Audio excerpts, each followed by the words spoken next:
I'm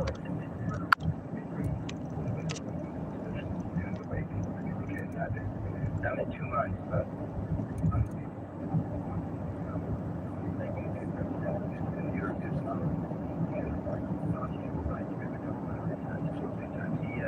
after the 26th period.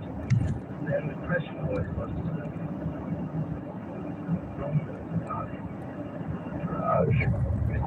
particular. I mean, we did try one or two others, but they were so boring and so confused. And maybe in the interest of democracy, we should have put them on as boring and confused. But we wanted a good argument about what reform was arguing. So Farage, and this is the problem actually with reform now, that he is the only voice, really. The reason you were talking to him, he is the only voice. And I think that's a kind of Achilles heel for him. Yeah, they're definitely now trying to build up others. Yes, but he's not very good at the relationships. You see, he falls out with people quite easily. He's quite thin-skinned in a funny way. But guess what you need, if you're going to lead a new party, you've got to be quite broad-shouldered about who you bring in. I'm conscious that we're now 10 years on from the EU referendum, and you were the voice who said that night on the airwaves, we're out, the people who voted to leave the EU. But you had also in 1975 anchored the results coverage of the... We've left Farage now, have we? Wait, well, I mean, his big cause is before this, before the country as a whole was the EU, and it just made me think with this 10-year anniversary. You've been a witness to many big political moments anchoring all those general elections, and the voice of the referendum in 2016 when the results came, and you played a similar role back in 1975 when the UK voted to stay in the European Economic Community as it was then. How do you reflect on seeing that total expanse of time and two different decisions by the British public? Why did they vote for and then vote against? Or how did it feel, both of those nights, to you, having seen that entire trajectory? The first one was virtually, that was a foregone conclusion, really. Wilson had been away in I mean, unlike Cameron, who, you remember, came back before his referendum, which I actually think was a disastrous mistake to call it, because it became something quite different. But he came back from Brussels with one or two minor concessions that he'd been offered, which were no help. But Wilson came back, and Wilson was a wily Prime Minister. He came back and said, oh, we've got this, we've got that, and people just voted for it because it seemed then to be the way to go, not least to the French being trying to keep us out. So it was to, De Gaulle had vetoed us going in, so we thought, oh, there must be something good here because he doesn't want us in, so let's get in. I mean, that was a much easier course. And I think what happened in the years since was that it was an easy target. Everything could be blamed by Conservatives and by the left of the Labour Party on... Good morning. Yes, sir. I have an odd scenario for you that I think you might like. Do you remember the Twilight Zone, the Obsolete Man episode? Oh, yes. What he says, Burgess know. Meredith. Yeah. Burgess back to you. In the middle of the night. We're talking disclosure, we're talking UFOs. When we last left you, my buddy Dave here in Sarasota, Florida, we were talking about the helicopter blade giant UFO that you saw. They're so expensive, and he's had side effects, and he's a doctor, and now his hands and feet are numb. He says his feet... Middle class people, they don't feel anything because maybe they have no idea. There is that, but maybe they are not happy. His hands. When it stops them, everyone is happy. Because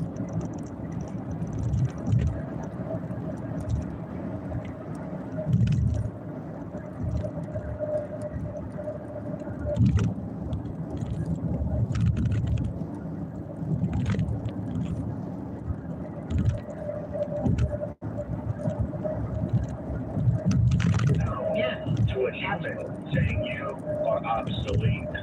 Could you imagine that episode as a Twilight Zone? But yes, I think they should say. and people still, and not only that, this has been around since the days of Asimov and Heinlein. Every sci-fi writer's been basically presaging this. Well, wait a minute. So what I just said is not new. With the idea, the fear? No, of course not. No, the scenario I came up with, that's something that was already done. It's been done since man How about just robots taking Well, you control? know, if I would have known this, I would have never called. Thank you so much, my friend. Call me again. Don't you love that confidence? That is the weirdest call. 2001. Open the pod bay door, Hal. Sorry, Dave. This is the oldest story in the world where the machines take over, where the machines are in control. Since the beginning of time, this has been a part of our, my God, since oh, sorry. It's not exactly novel. Now listen to this one. There's this artificial intelligence scribe system, SCRIBE. And it's now used in thousands of doctors' offices, and they're facing growing, concern or scrutiny after this Ontario government audit found repeated inaccuracies during testing. Oh, yeah. We got to plug in the cable for the antenna from my receiver here. Details. So we're going to pull over right over here. And the software, by the way, is designed to We're listen going to pull over right over here. and automatically generate physician notes. At this the flop station. Never miss a meeting again. Just set this. All right. Now we're going to get the antenna out. Tech is being promoted as, time-saving breakthrough. According to this Auditor General from Ontario, all 20 approved AI scribe vendors tested showing at least one significant problem during evaluation, including, listen to this, so-called hallucinations, where, listen to this, where the software generated information that never occurred. Yeah, never occurred in the recorded conversation. And officials warned that inaccurate notes could potentially contribute to, of course, harmful, incorrect treatment. So these officials are stressing that errors were found during testing rather than in live patient appointments. But I'm telling you right now, these AI platforms are being used everywhere, so that when you go to the doctor, somebody is listening to you, and it will transcribe your condition. And one of the things which we are losing also, and the doctors have to realize, is that there has to be the human interaction aspect of this, where these devices, these systems listen to you. Okay? Gary in New Jersey. Gary, you're on another side of Midnight with Lionel.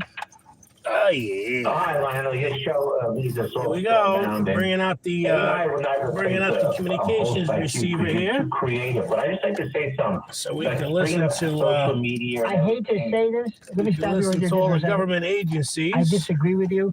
If the people hiring the hosts are themselves not creative, if you have people who own media companies who are themselves not very bright, not very creative, and just look at everything as cost cutting, you better believe it'll be replaced. Absolutely. Not because of the words, not because they're better. But remember, if you've got a moron running an organization, what do you expect? And this goes for restaurants, doctors, anything. So I have faith. Really ignoring the closing. All right, there we go. Right. Well, the biggest problem, if you're a talented person and you're surrounded by morons because they have to hire them for whatever reason, affirmative action or something, it's crazy. We know that. But the thing is, like with social media and stuff, but I think people also use it for exaggeration.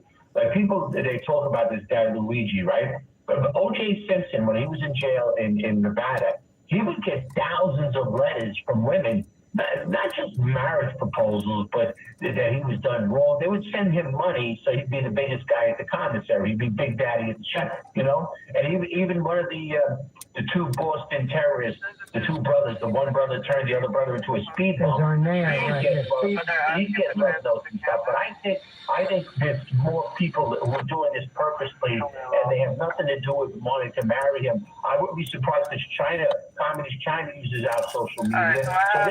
I would say about half the love notes that comes to Luigi and Yep. O.J. Simpson There we go.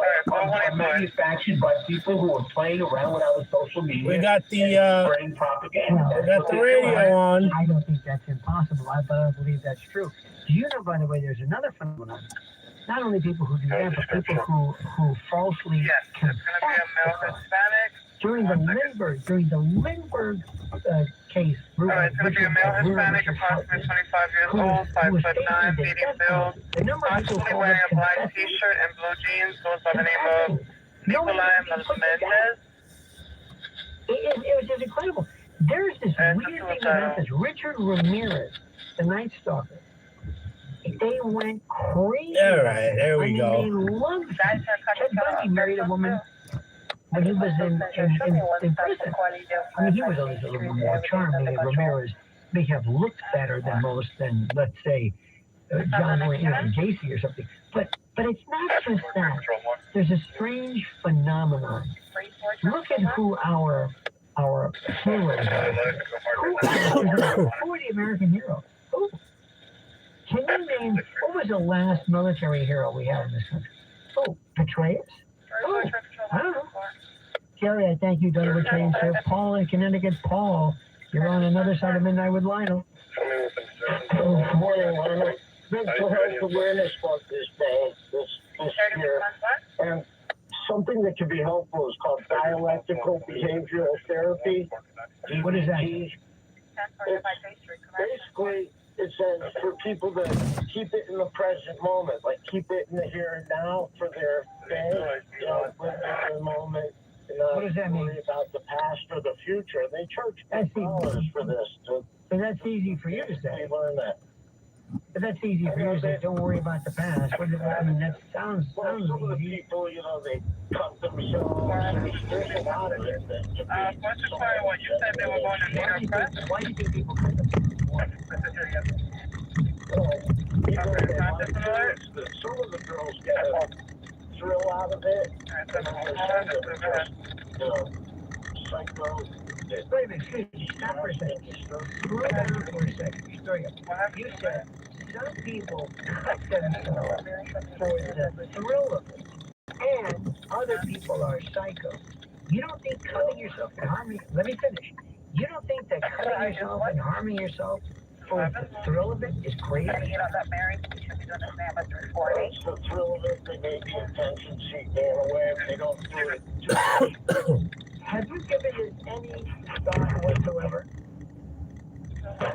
Are you at all familiar with anything involving people who hurt themselves, cut themselves? I've seen it. I've seen it in the hospital.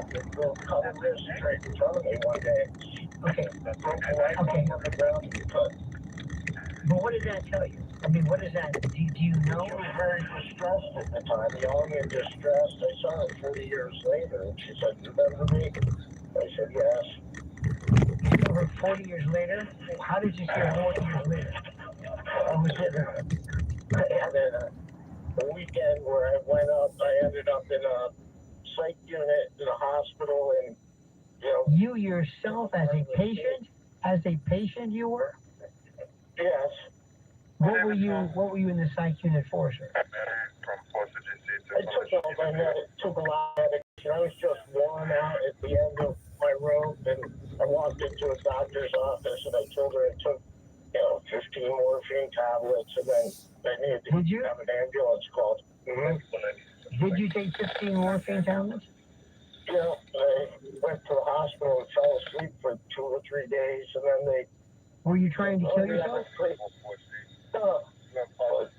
They said, "We have a place for you to rest for a week." Let me ask you something, sir. Were you trying to kill yourself? No. Let me stop you right there. You took 15. Okay. I understand that. Listen to what I'm saying. You took 15 morphine. You knew that could kill you, right? Well, the dose, I've handled bigger doses, but it wasn't drinking at the time. So I'm curious, you're at the end of your rope trying to get attention, just numb yourself. I was having a difficult time. I was just... No, listen to what I'm saying. I'm not asking you. I'm not saying you weren't. That's what were you trying to accomplish? What was your goal? By taking 15 morphine tablets to sober up? Well, I had to get into a hospital so I could get the process started. So let me get this straight. You took 15 morphine tablets in order to get the process going, to get you into the hospital so they could address your sobriety. But I also had a really bit of an episode. I got sick from taking antidepressants. Another one called Ativan. The combination made me not feel right. I called my sister and she said I was sick and I should go to the hospital. How are you now, sir? How are you now right now? Right now I'm not drinking. I have 2 weeks sober and... Good for you. Are you seeking help? Are you seeking therapy? Are you seeking any kind of attention? Medical treatment? Medicine at home. It's working. It's something called Clonidine and when you say it's working, what is it? medication for? Yeah, I know that Buspar. Buspar is a It's for anxiety, but they also gave it for something, here's my question. How do you know something is wrong? Many people complain that the pills they're taking sometimes will numb them, will cause other kinds of problems. It will extinguish a particular behavior, but it doesn't necessarily help. What would make you better if you could just pick anything up? Not a medication, but what do you want to feel that you're trying to either eliminate or change in terms of how you think and process? Feel healthier and be more positive, and, be a little more active. Do you think the medication sometimes will affect your ability to be active and to be positive? I've had, like,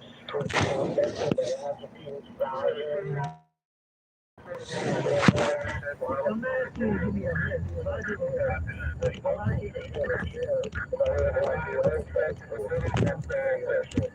Hey, Paul, listen, I thank you myself, and I wish you nothing but that.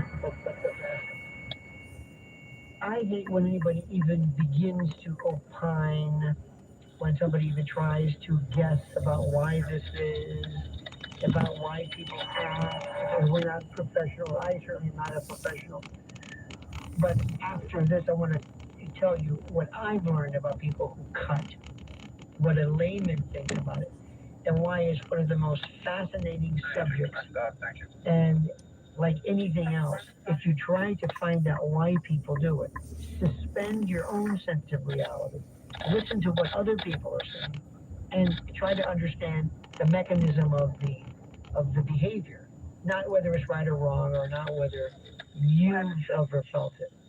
We have more coming up. I'm going to send you Cutting, which is fascinating. On Another Side of Midnight with Lionel. All night long, this is Another Side of Midnight with Lionel.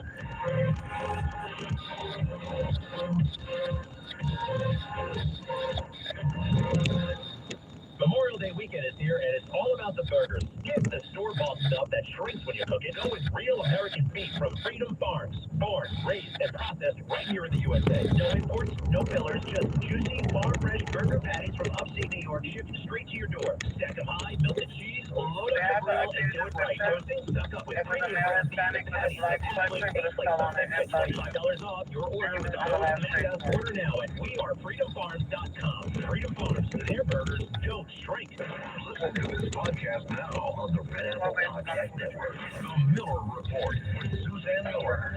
Let's go back to New York. How do you think Mamdani's doing? He is, in my view, among the most successful, charismatic, savvy politicians that I've seen in all my years of doing this. He is very bright and he's very dangerous. So for the very nature of the things he's talking about are entirely populist. Download all of Red Apple Media's podcasts right now through your favorite podcast platform. This is John Catsimatidis. Since we bought WABC Radio, we became #1 in the country with millions and millions of listeners. We have been certified by Nielsen to be the #1 talk station in the country. Advertising? If you advertise with WABC, you will be a winner too. Why don't you email me at CATS@WABCRadio.com and you advertise with winners. You become a winner. Coming up at 5 a.m. on the 77 WABC News Hour Weekend Edition. I'm shaking up at Mayor Mamdani promised to get New Yorkers affordable tickets to the World Cup matches in New Jersey next month, and he's delivered. But guess how many tickets he's providing? The answer is so pathetic, it's literally nothing for the mayor or the World Cup folks to be proud of. The 77 WABC News Hour Weekend Edition. Listen mornings at 5. 77 WABC.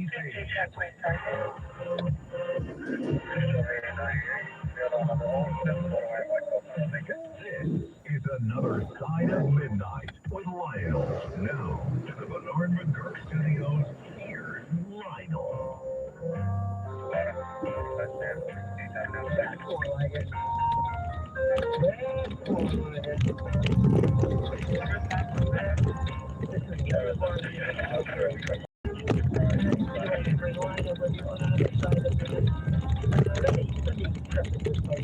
Obviously, I'm a professional and not anything. I'm just fascinated by permutations of the aberrant or variant.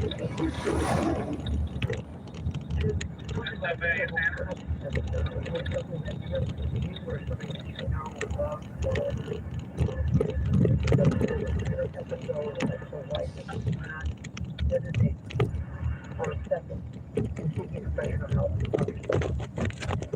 But as I study, as I myself as a way to cope with overwhelming emotional pain. This is as it's described. Anxiety, kind of a numbness, anger, trauma, or feelings that you can't easily explain.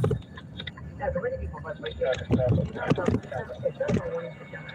Instead, it can become, at least the way it's presented, as a way to temporarily release kind of emotional pressure, regain some sense of control, or as they say, this is a concept to transform or to convert emotional pain into physical pain. It feels easier to manage. But it might be releasing tension, it might be punishing, it might be feeling something. This notion of, remember that, who was it, 9 Inch Nails? Johnny Cash, who did, I cut myself just to feel, just to bleed, just to know I'm here. This is something that, remember, if you're in the position of dealing with it, years ago, Tom Cruise, who spoke rather negatively about psychiatry and the like, pursuant to one of the positions of Scientology, they are absolutely against psychiatry, psychotropic medication, and this sort of thing. And I can kind of sort of dig maybe a little bit, but if you've ever had to see something involving a full psychotic episode, it is one of the most tragic things you have ever seen, and how it hits. Oh my God! They're normally in their 20s. They're trying to get this woman's name. I've got to read this woman, but she's fantastic. They're in the. Oh yes, Ellen Sachs is a prominent legal scholar. She has a PhD in psychoanalysis and the JD. She's schizophrenic. she's schizophrenic. It's called the center cannot hold. And it normally starts during the prime of your life. Your world is ahead of you. You've just been accepted. You're in college, or your child is.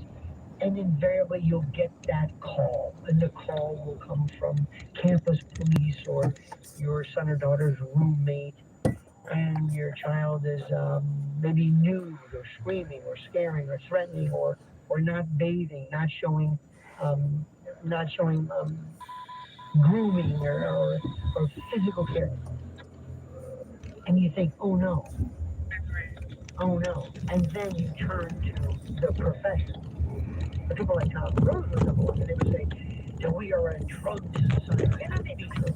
And that we are dealing with the big thing now is SSRIs. Oh, the SSRIs. Stay away from them because they make you crazy. Who was it? Kamala Harris's daughter-in-law, the model. If she's a model, I'm Eleanor Roosevelt. And she, of course, came out because SSRIs, and again, I'm not an expert in this, but there's a suggestion that SSRIs make you crazy. And SSRIs, there was a recent episode between Theo Vaughn and Joe Rogan. You might have heard about that. And the bottom line is simply this. The people who tend to need SSRIs might be experiencing a certain degree of psychiatric problems, fugues, whatever you want to call it, which cause them to take the medication in the first place. So consequently, they may have a great propensity or tendency to commit self-harm or hurt somebody else. So correlation versus cause is another story. It is so complicated. So many people that you see on the street, the real problems are people who believe they should be institutionalized. We'll get there in a moment. We have more coming up. I haven't even scratched the surface of everything I want to talk about on this, our Memorial Day version of Another Side of Midnight with me, Lionel. More coming up, so stay tuned.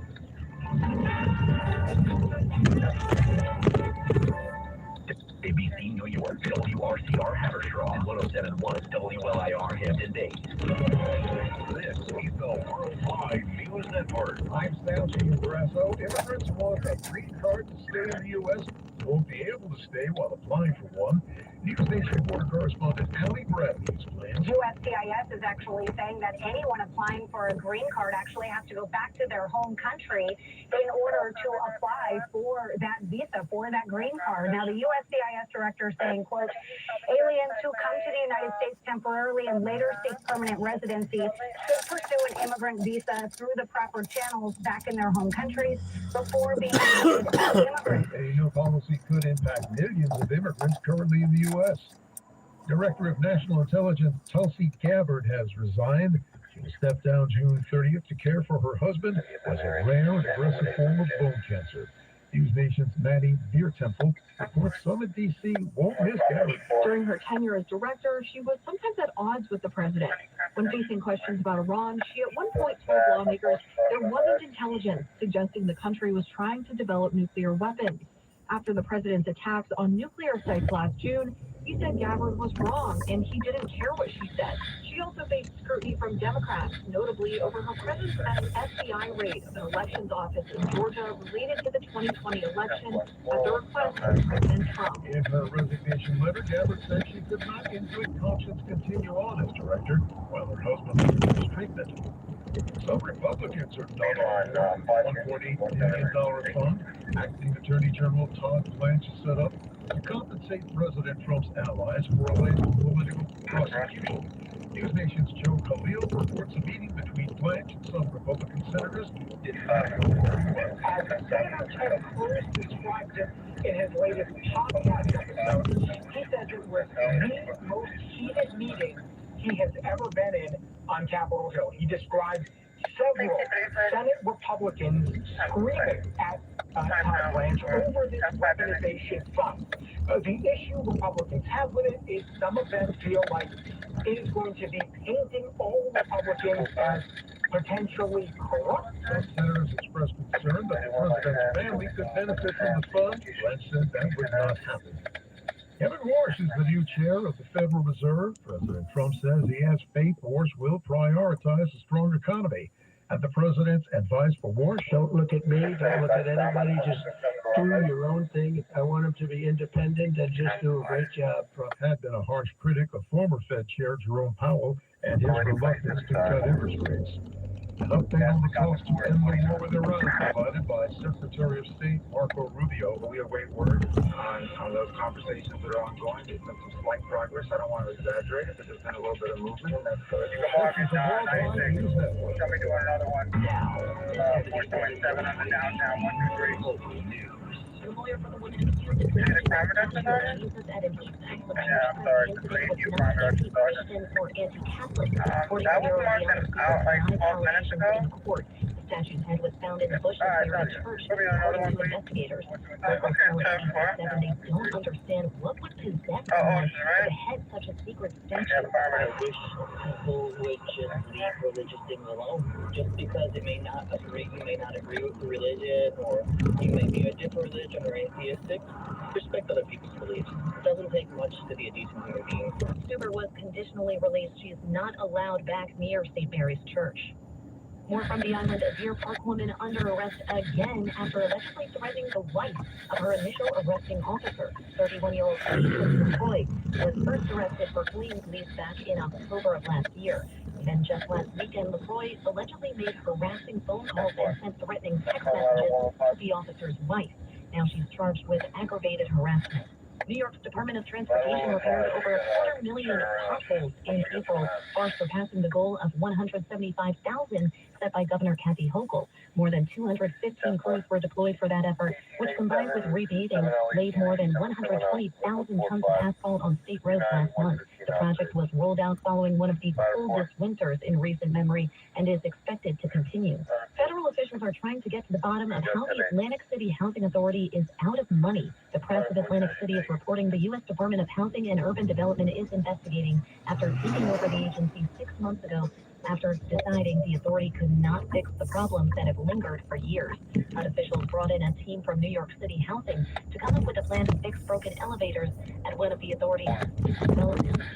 The Intrepid is kicking off its annual summer movie series heading into Memorial Day weekend. Friday began with a showing of Top Gun on the flight deck. The free outdoor screenings continue through the weekend. Visitors can also explore a variety of displays and activities on Pier 86, including historical and antique military vehicles. Finally, in some sports, Game 3 is tonight. The Knicks are hoping to extend their 2-0 lead over the Cavs in the Eastern Conference Finals. The game heads to Cleveland for tonight. The game airs at 8 o'clock on ABC. If the Knicks are able to score 4 wins, they're heading to the NBA Finals for the first time since 1999. Now, your forecast from the 77 WABC weather desk. Cloudy skies with a low of 50 degrees before sunrise. This early morning, there will be some scattered showers that continues on and off through the day. High of 54 degrees. Sunday, heavier rain showers come through with a high of 59. And Memorial Day, sad to say, it will be light rain on and off throughout the day, but it should clear up in time for fireworks on Monday night, high of 76. I'm Liz Radavali for 77 WABC News, and don't forget the news, it never stops at WABCRadio.com. You can depend on us. New York's talk 77 WABC.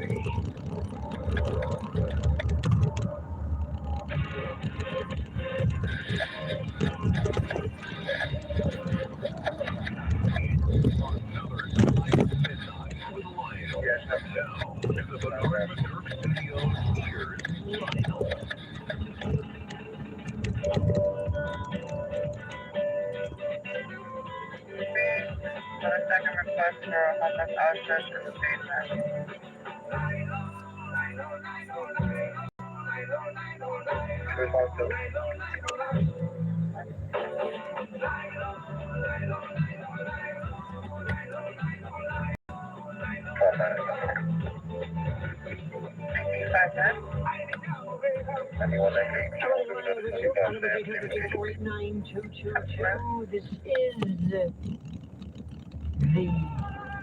This is another side of it. It's not the other side, another side, the other side. It's another side. I love stuff that will probably make you say, ew. And if you say ew, I'm loving it. And the first thing is maggots. maggots. What a fascinating story.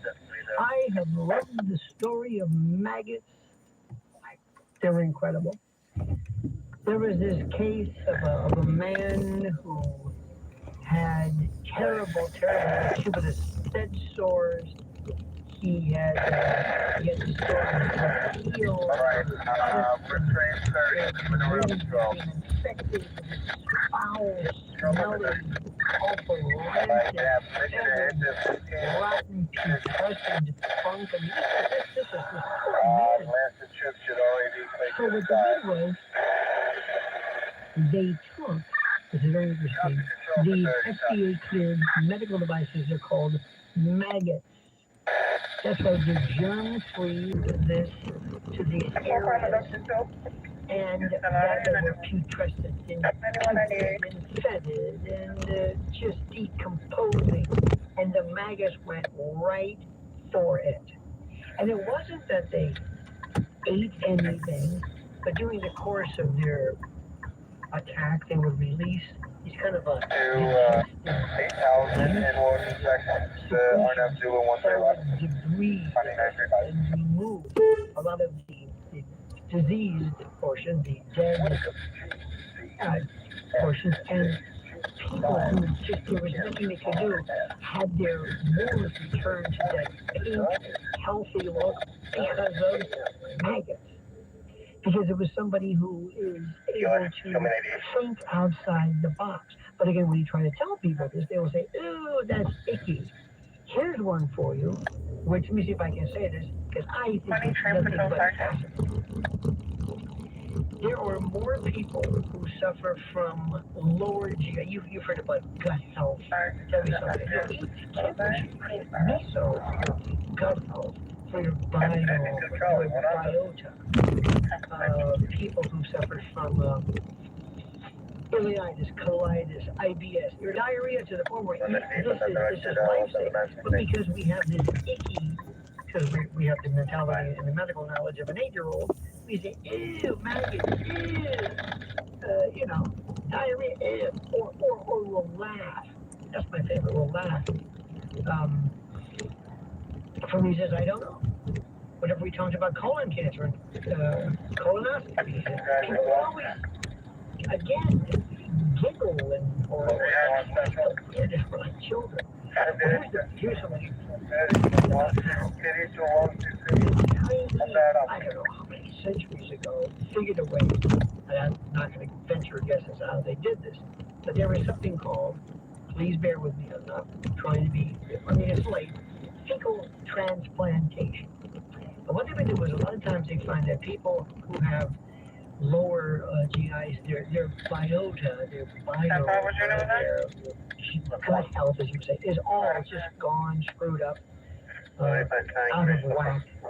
So they would take people who had normal gut health, a normal balance of E. coli and the rest, and they would take their fecal matter and process it and transplant it into the individual who suffers from this incredible, irregular, problematic misbalance or unbalance, whatever you want to call it.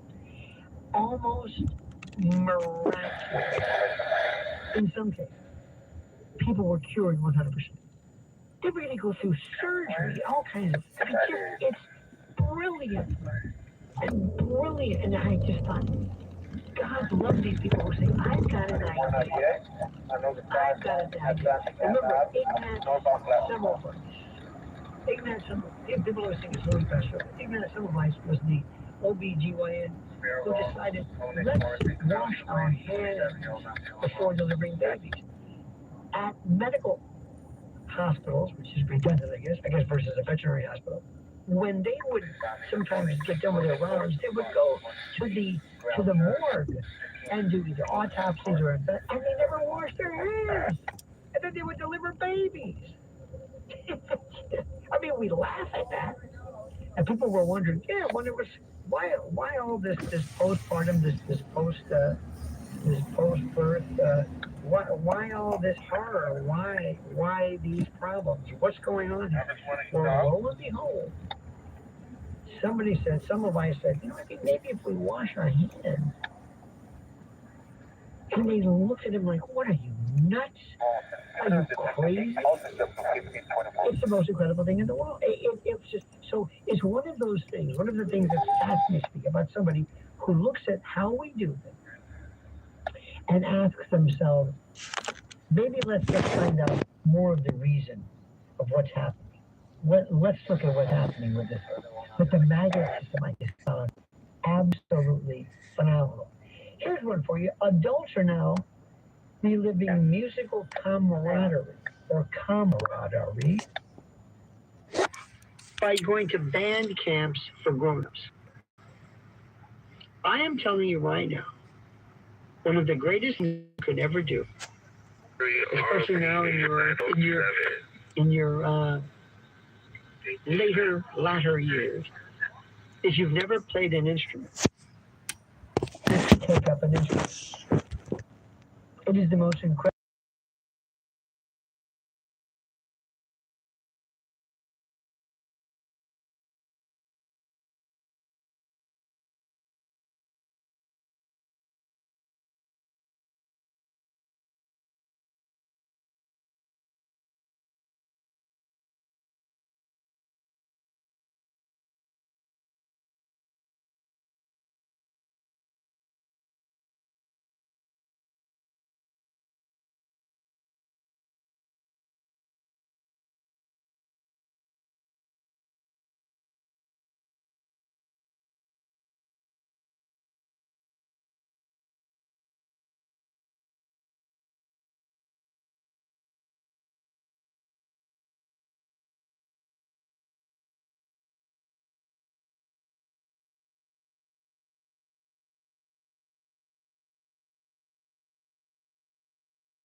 77 WABC app.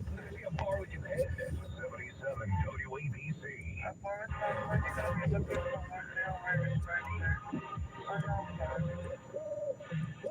This is another Side of Midnight with Lionel. Now, to the Bernard McGurk Studios, here's Lionel.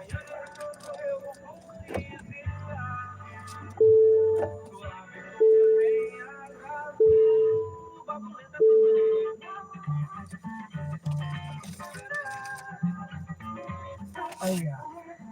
Oh, I can dig that. Oh, yeah. Oh, Lionel with you on another Side of Midnight. We were talking to a friend of ours, our new best friend, who was talking about the Vietnam War and his experience. This is Jeff in Jersey City. So, Jeff, you were enlisted in the Marines, and you ended up in Camp Lejeune, never went to Vietnam, but were fully able to go had you been called, correct? Correct. I was trained, with all the things you can imagine. That war was, I was an Amtrak operator, so if it was swamp, if it was woods or forest, I could drive through with a machine gun on the turret and all that kind of thing. So and now you're on Amtrak, which is another story. Let me ask you a quick question. Was Vietnam necessary? This is, you know what? It just unfolded and nobody was ready, and it wasn't Nixon's fault at all.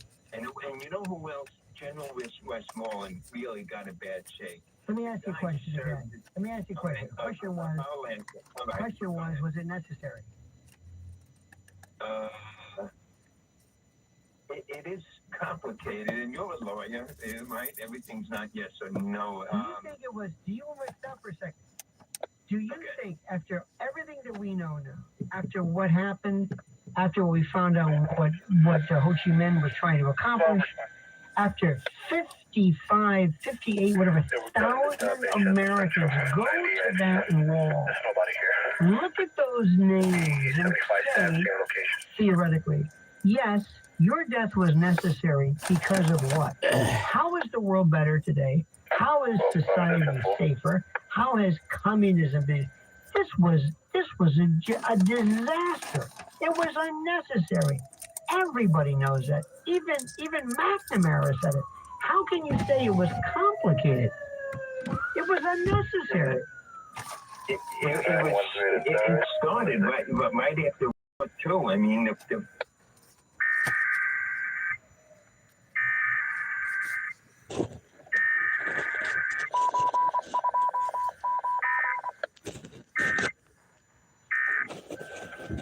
and Nixon, it was all their fault.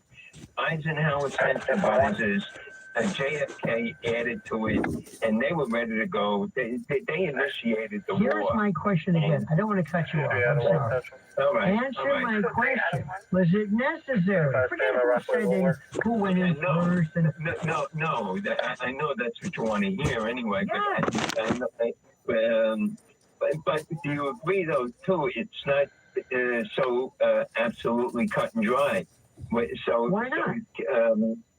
Well, JFK shouldn't have been sending any advisors. They're Frenchmen.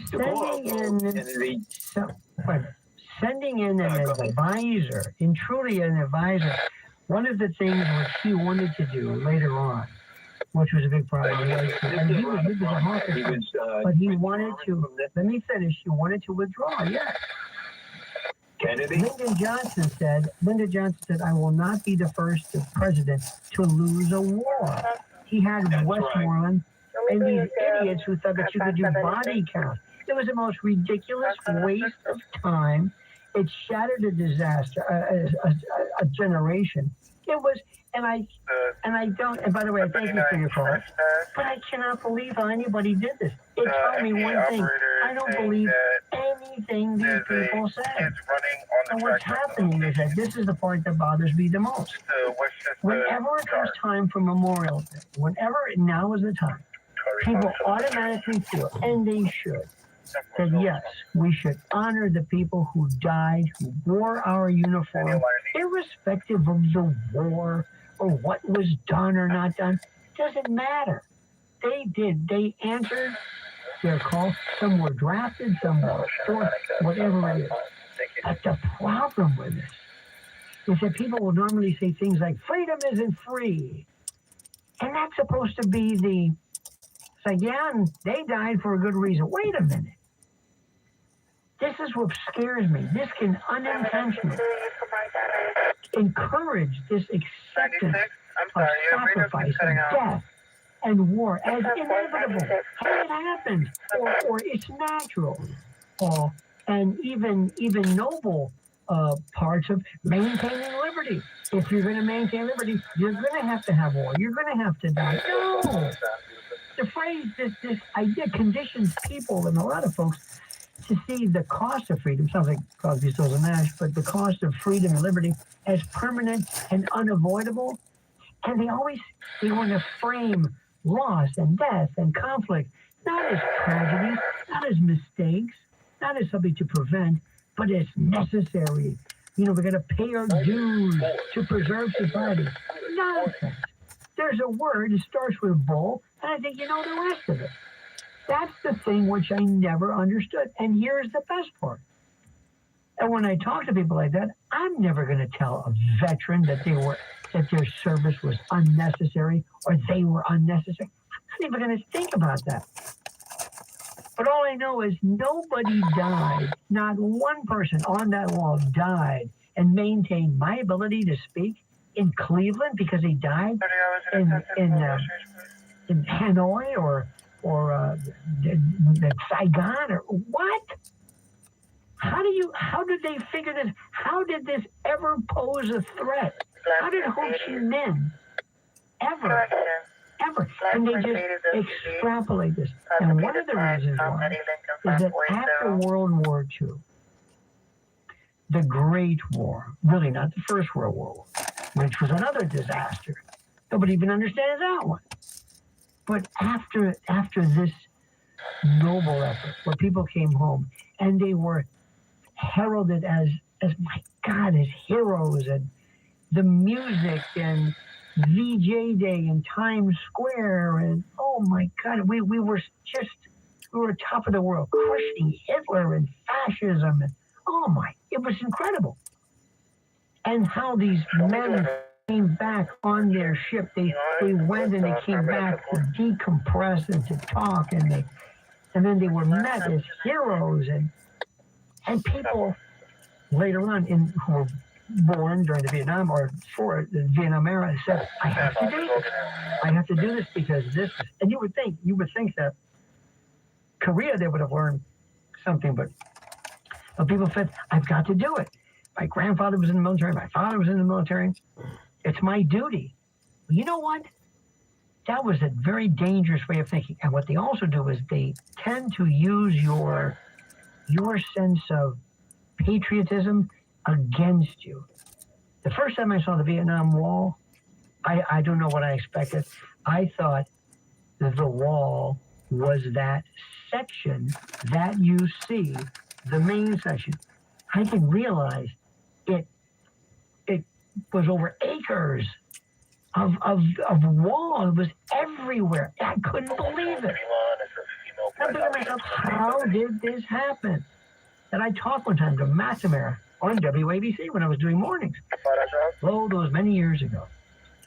And I asked him, I said, how did you get this so wrong? Ho Chi Minh was a nationalist. This was a civil war you were involved in. He said, yes, you're right. I said, well, how did you not know this? What were you thinking? And it was this mentality. It was the bestest, the smartest, the bravest, the McGeorge Bundys and the McNamaras, the brilliant people, normally people who would never have to fight. And by the way, Nixon and really Kennedy, Johnson to an extent. Remember they gave him a Silver Star or something? Those were the last of the World War II of the combatants. And when I see people talking about going to war, when I see Lindsey Graham say this, I'm thinking, Lindsey, you go. I'm right behind you. Come on, let's go. I'm with you, buddy. You go first and tell me all about it. Land on that beach. Go ahead, show them how.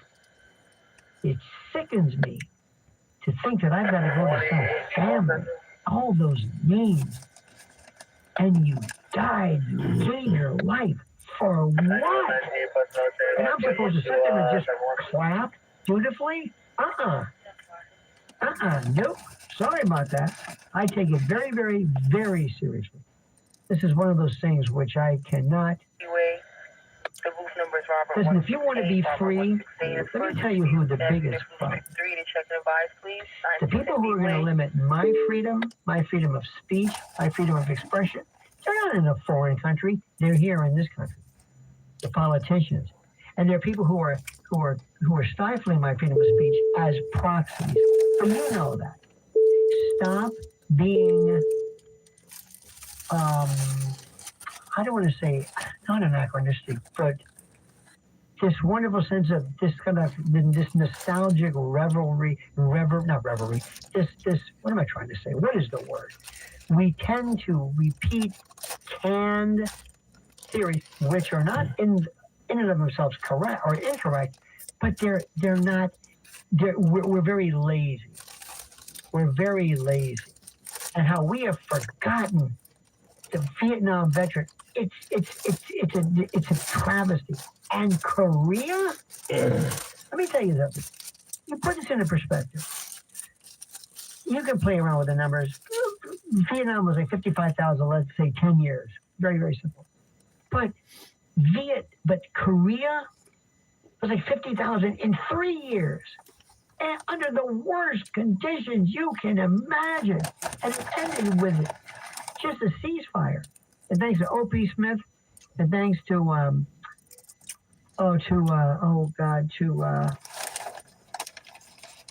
the most incredible, what is his name?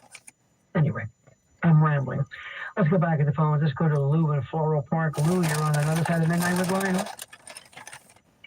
Oh, Lionel, good morning.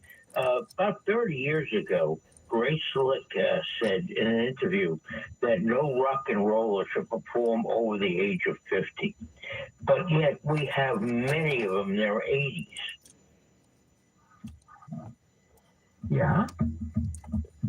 Well, I'm just saying. Actually, I don't know what the hell I'm saying. But she was wrong, I guess. Well, remember the old one, when I'm 64... It's the old thing. The Beatles, yeah. Do you think there should be a law? I saw Eric Burden a couple of years ago, and it was painful. I love the Animals. Have you seen Frankie Valli? Sometimes, performers just got to give up. Have you seen Frankie Valli? No, I have not.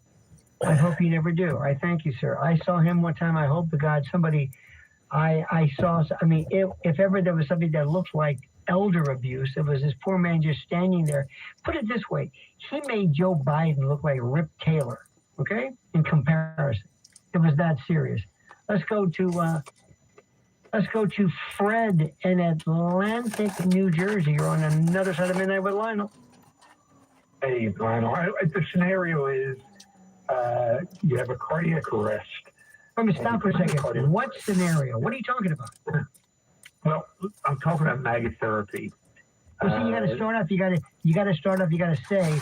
By the way, as to maggot therapy, the scenario is we're talking about Vietnam War, rock music, and you said, "Oh, the scenario is what?" Yes. Anyway, okay, maggot therapy. Go ahead, sir. If this gentleman has a cardiac arrest, he's in the hospital, he still has brain function, his pupils are still reacting to light, and the hospital writes him off and says he's going to die. So I inject myself into his family situation, which is a real situation that happened about 2 years ago. Now, excuse me, how are you injecting yourself? Excuse me, sir. How are you injecting yourself? I'm a nurse, a friend of the family. See, you got to tell us. See, Fred, you got to tell us who you are. I'm not who you are, but what your role is. I just thought you were just a civilian injecting yourself. Okay, you're a nurse. Okay, I understand. Go ahead. Yes, and the family wants me to take a look to see what's going on.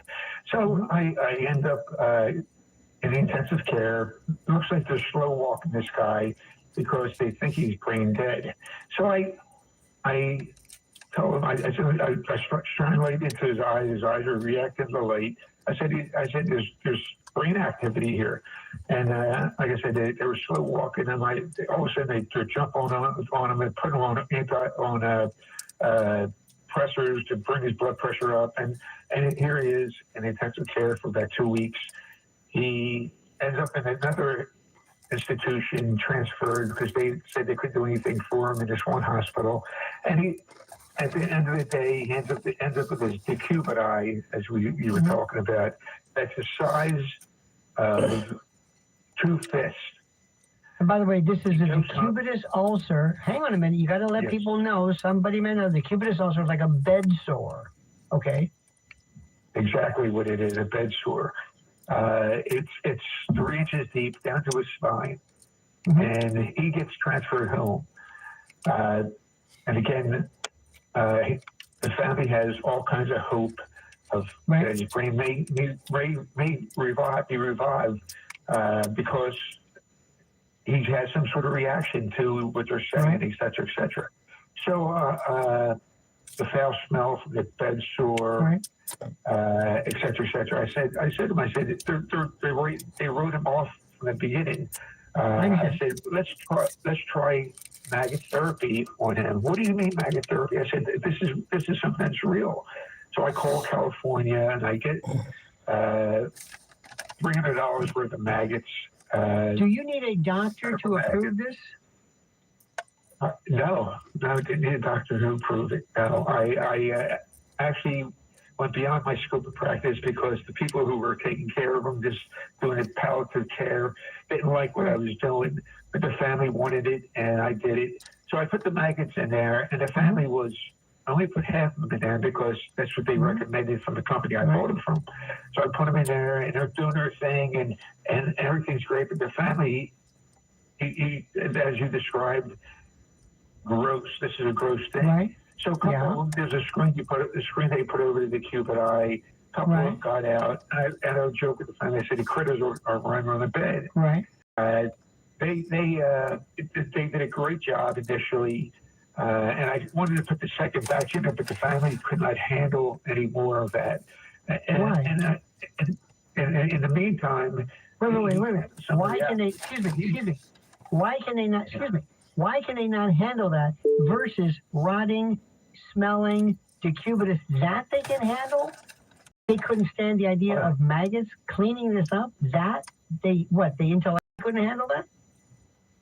I can't explain it, but as someone gets queasy, and I think the thing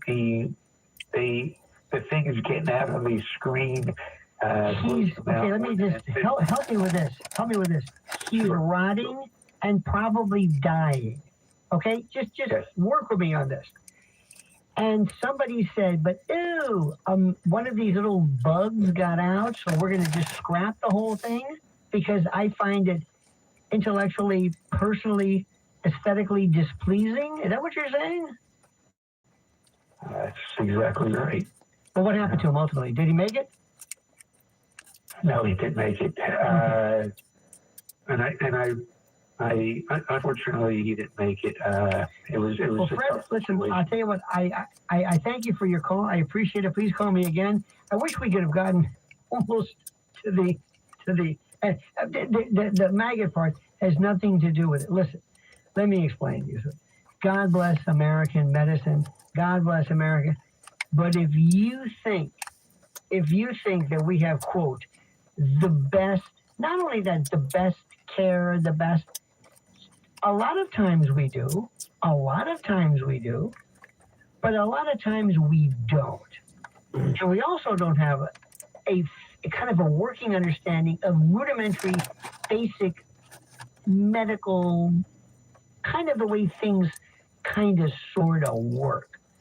And then all of a sudden, somebody will get involved in something really new, like all of a sudden, methylene blue. Remember Bobby Kennedy?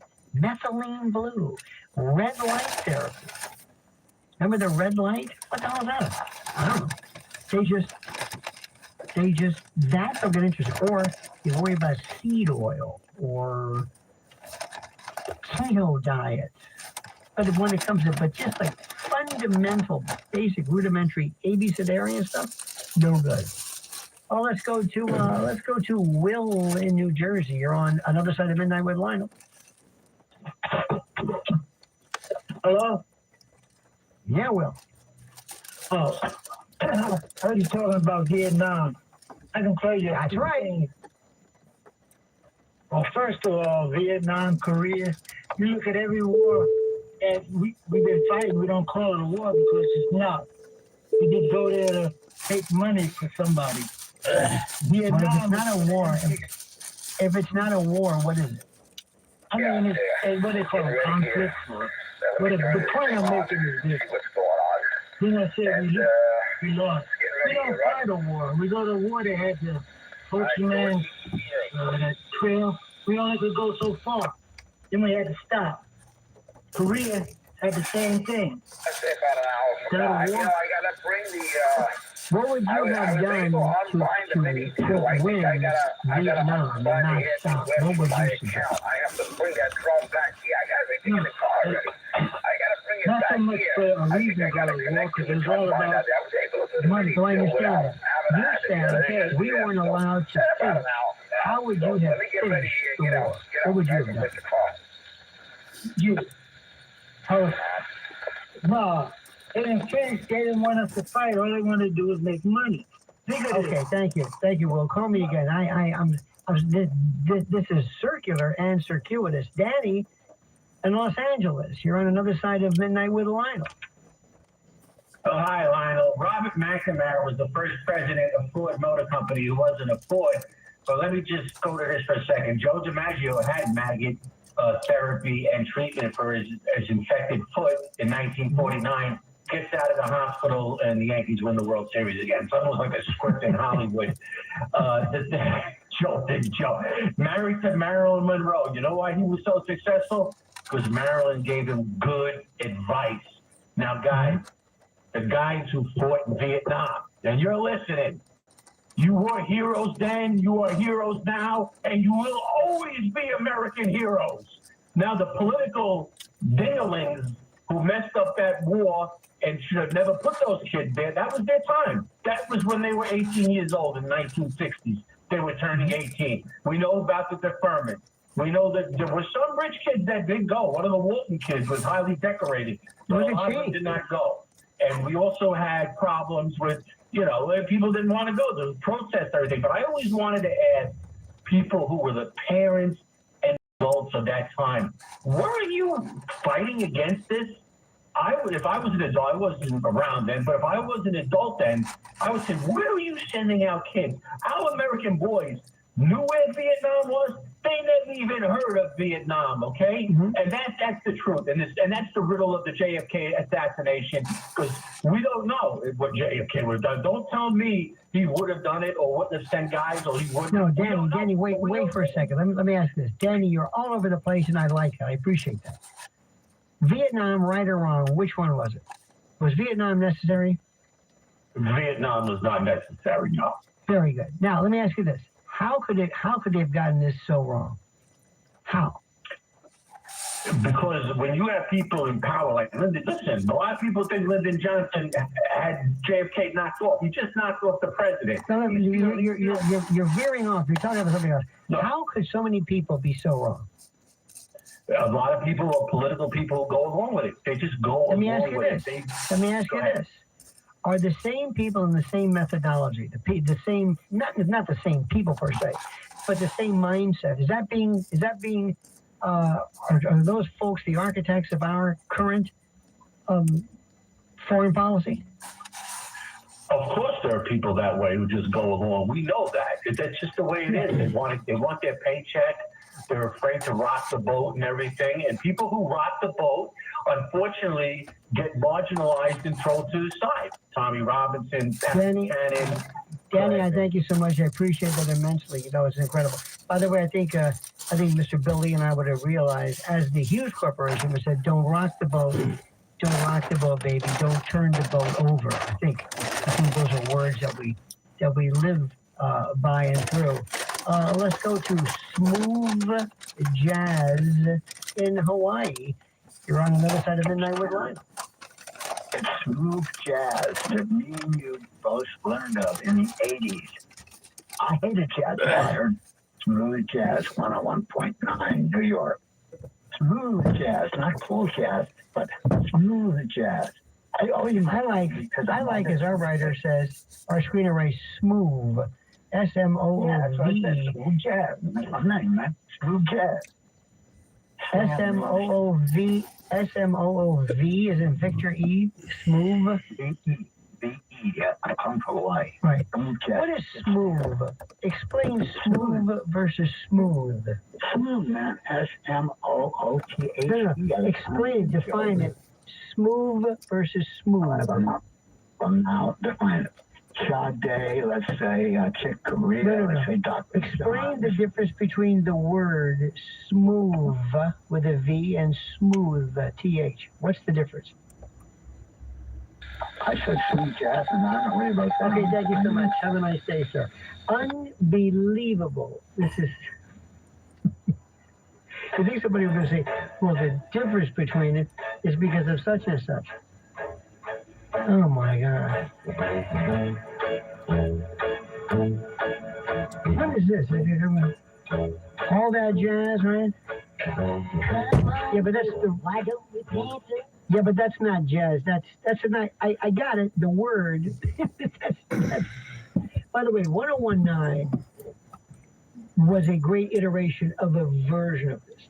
Now remember, there was bebop. There was all kinds of other versions of this. There was that West Coast kind of that Jerry Mulligan thing. That was bossa nova.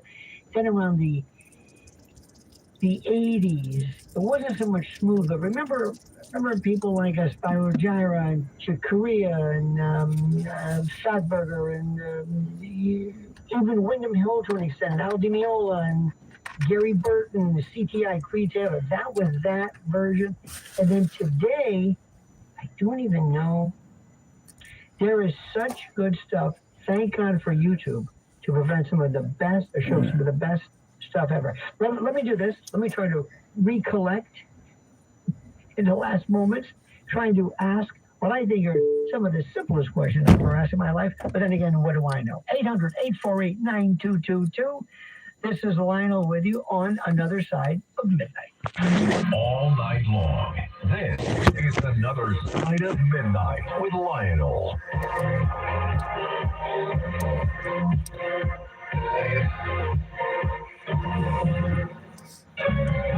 This is the Worldwide News Network Extra. Economists are striking a skeptical tone when it comes to the financial windfall promises for cities hosting the World Cup, including Houston and Dallas, Boston, Los Angeles, New York City. The security costs alone are enormous. We feel like that threat level is extremely high, especially in soft areas outside of the stadiums. That's Homeland Security Secretary Mark Wayne Mullen, who says the threat level is extremely high. We're going to have 5 to 7 million visitors coming from all over the world. We're going to have teams from all over the world. For 39 days, we're going to have basically 78 Super Bowls. In some spots, taxpayers will cover the cost in the hundreds of millions of dollars. And at the same time, the anticipated hotel boom is falling short. For example, Houston officials say the city will be lucky to break even. I'm James Flippin, and this is the Worldwide News Network.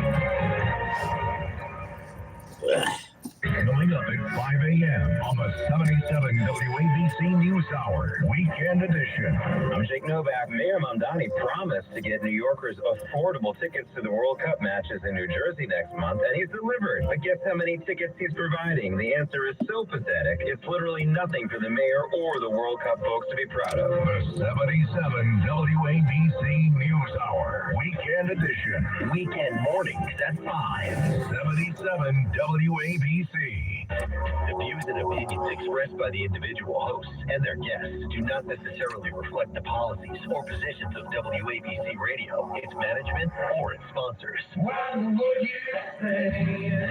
You talk, we listen. 77 WABC. What would you say? To tell, get started at ready.gov/older adults.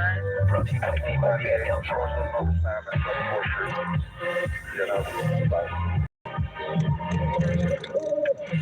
This is another side of midnight with Lionel. Now, to the Bernard McGurk Studios, here's Lionel. Here we go. The great Hughes Corporation. It's not really a corporation, it's more of a limited partnership. You got the news, yeah. Isn't that great when we can understand what people are... I don't know about reviews, guy. Some of it's very good. But sorry, how about now? Some of it is not even... Anyway, let me see what I can do. Let's get my calls we can take before we put a lid over there on that exposition, this disposition. I've had such a great time. Anyway, let's go to Mark and Mark running. I love the side of the Hi, I just wanted to comment on the Vietnam War Memorial in Washington. Yes, sir. I've been there, it's very moving, but I had a good friend who served in Vietnam. He was also a Yalean, a huge fan of Yale football, and he said, there's something you should think about when you go there. And he said Maya Lin, who is the architect who designed the memorial, was a Yale architect student and also a Vietnamese refugee. And he said, think about this, the wall, the Vietnam War Memorial is a solid wall of granite with water going down it into a long trough. And he said every time he would go into the men's room at the Yale Bowl, because he was a huge Yale fan, he said the urinal is a long wall of granite with water going down it that goes into a trough. And he said, every time I see that, I just shake my head. Something doesn't seem right. Do you think that the architect of this was making some kind of juxtaposition? Because believe it or not, that symbology might have been more apt than one would think. I think any semi-efficient would realize that maybe there's something to that.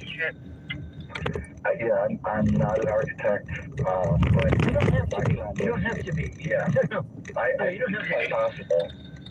It's like, for example,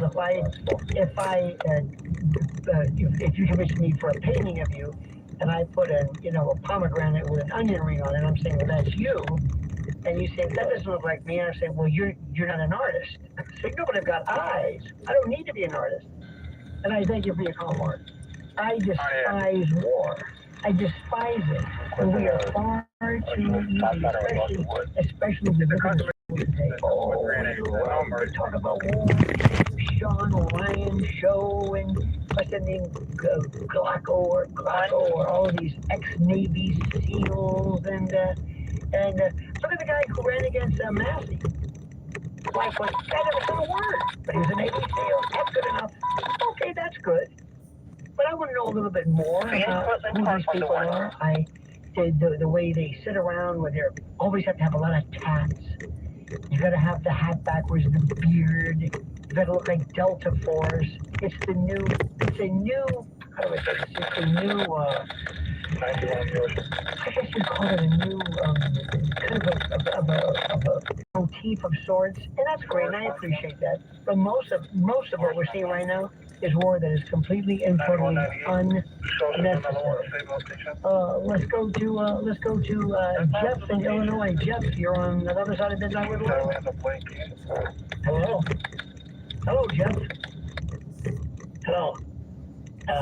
We have a lot of unsung heroes, that just arise to the occasion. I have a daughter that recently saved to die from a burning car. She's about your age.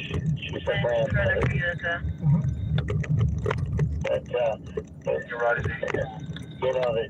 I guess it's just the occasion can come up in civilian life just as well as in the military. Oh, certainly. Oh, absolutely. And I thank you for your call, Jeff. Let's go. Thank you, Jeff. Joel is on another side of midnight with Lionel. Hi, Lionel. Hello, Joel. My father was in the Vietnam War. He was there, and That was a war that was doomed to failure for several reasons. Yeah, it was unnecessary, basically, because we were involved in a Civil War conflict and we couldn't win it because we were fighting the wrong attitudes like McNamara and everything. They were influenced by the media who were putting out what was going on, and things were floating around. The amount of people killed in action and the amount of body count that we have, because the war was doomed to failure. That said, it was a war that was dictated by the media as well, because everybody was made wrong who was fighting there. Case in point, my father was U.S. military chaplain. He was actually head of the military, U.S. military division in Chile, which was basically the largest division in Vietnam at the time. And this was a year after the massacre of Lieutenant Kelly. Do you remember that? I do, and I'm so sorry, Mr. Joel. I must run. You know what? Perhaps maybe we can continue this tomorrow. Thank you so very much. Vinny and Mr. Lee, thank you so much for stewarding the helm. You are priceless, my friend. Thank you so much. And thank you for listening. Thank you for participating. And thank you for being a part of this. We'll be back tomorrow again. Same bad time, same bad channel. Again, wishing you all the best. Thank you so much for listening. Happy Memorial Day, but 1 minute out, okay? 1 minute out, okay? And remember exactly what it is. Thank you. The show's over soon. WRCR Haverstraw and 107.1 WLIR Hampton Bays. This is the Worldwide News Network. I'm Salesman Bresso, some Republican.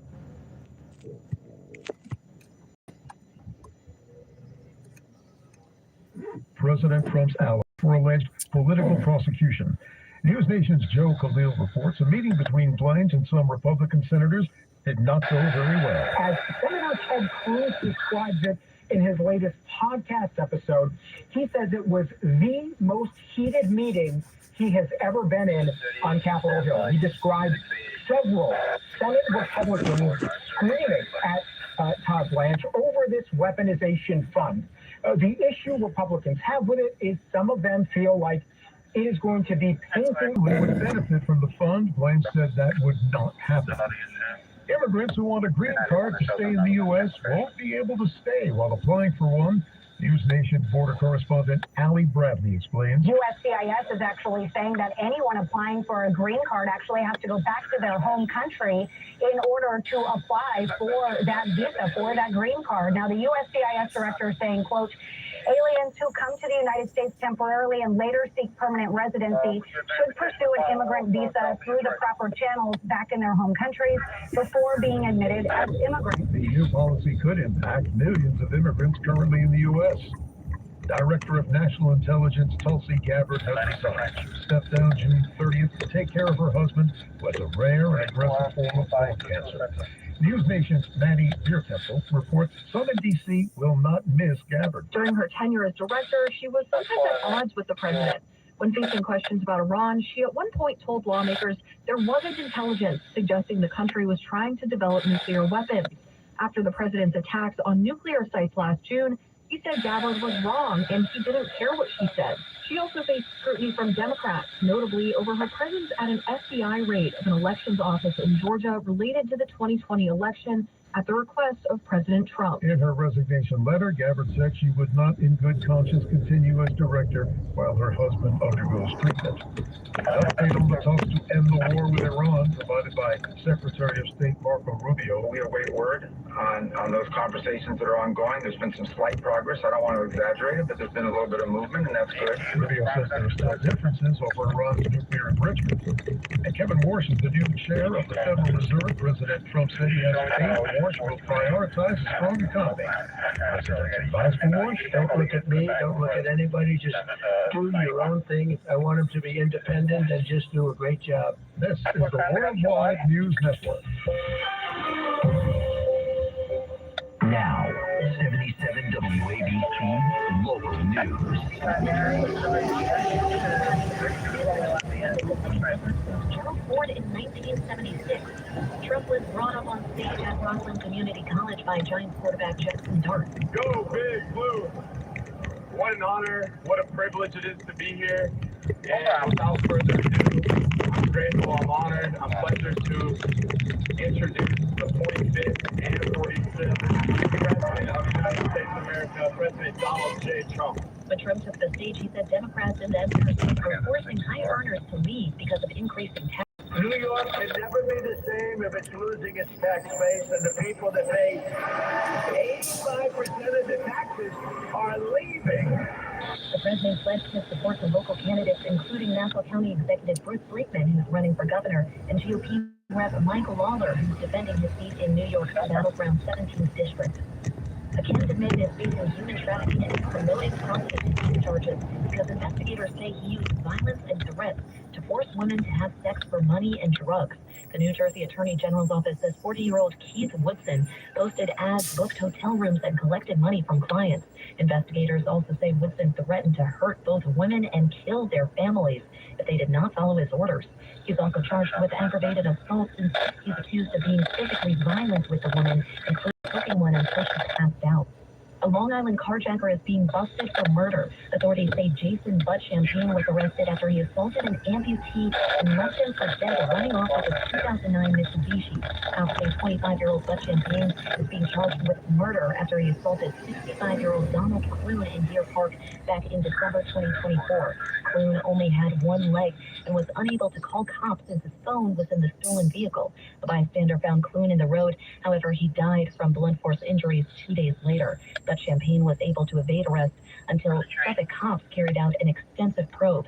His next court date is June 24th. He could face at least 25 years in prison if found guilty on the top charge. In some sports, the Knicks are back on the court later tonight.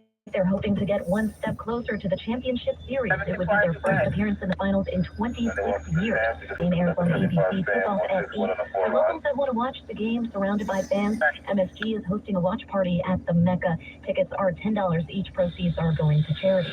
Now your forecast from the 77 WABC Weather Desk. Cloudy skies with a low of 53 before the sun comes up. Early morning there will be some scattered showers that sticks around on and off all day with a high of 54. Sunday, heavier rain with a high of 59. And Memorial Day, sad to say, light rain is expected. Should clear up by night, high of 76. I'm Liz Radvali for 77 WABC News.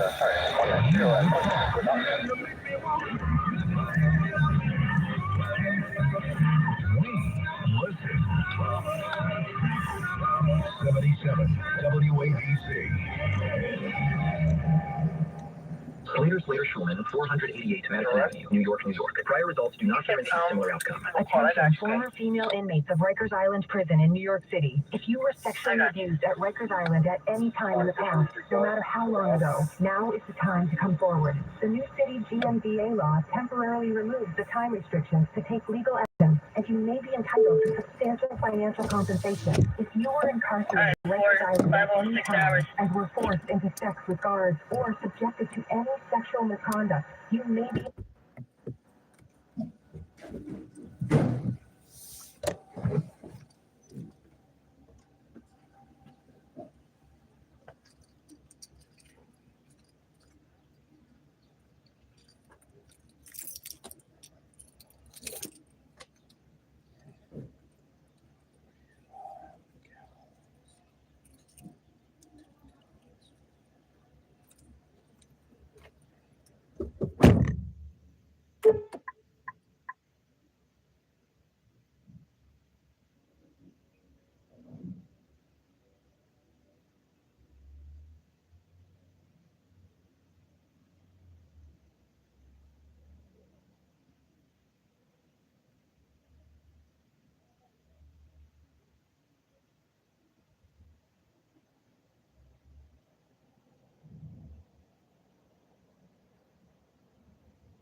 most of them firefighters. And here's a new World Cup controversy. Those 1,000 tickets New York City Mayor Zoran Mamdani is giving away for $50 each.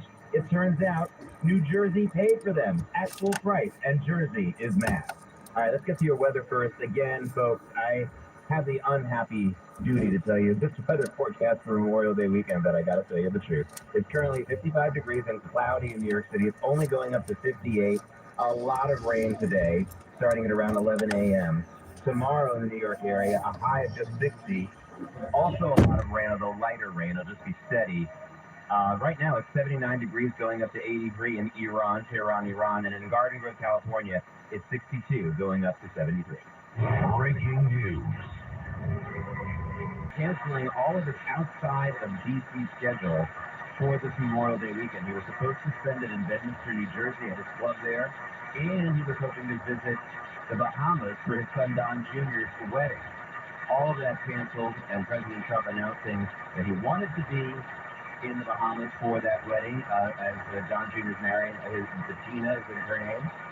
But apparently, because of something pertaining to government, according to the president, to be very important, he's back at the White House. Again, this is raising speculation that there may be an attack on Iran by the U.S. and or Israel imminent. Now, here's the latest that we do have this published and open.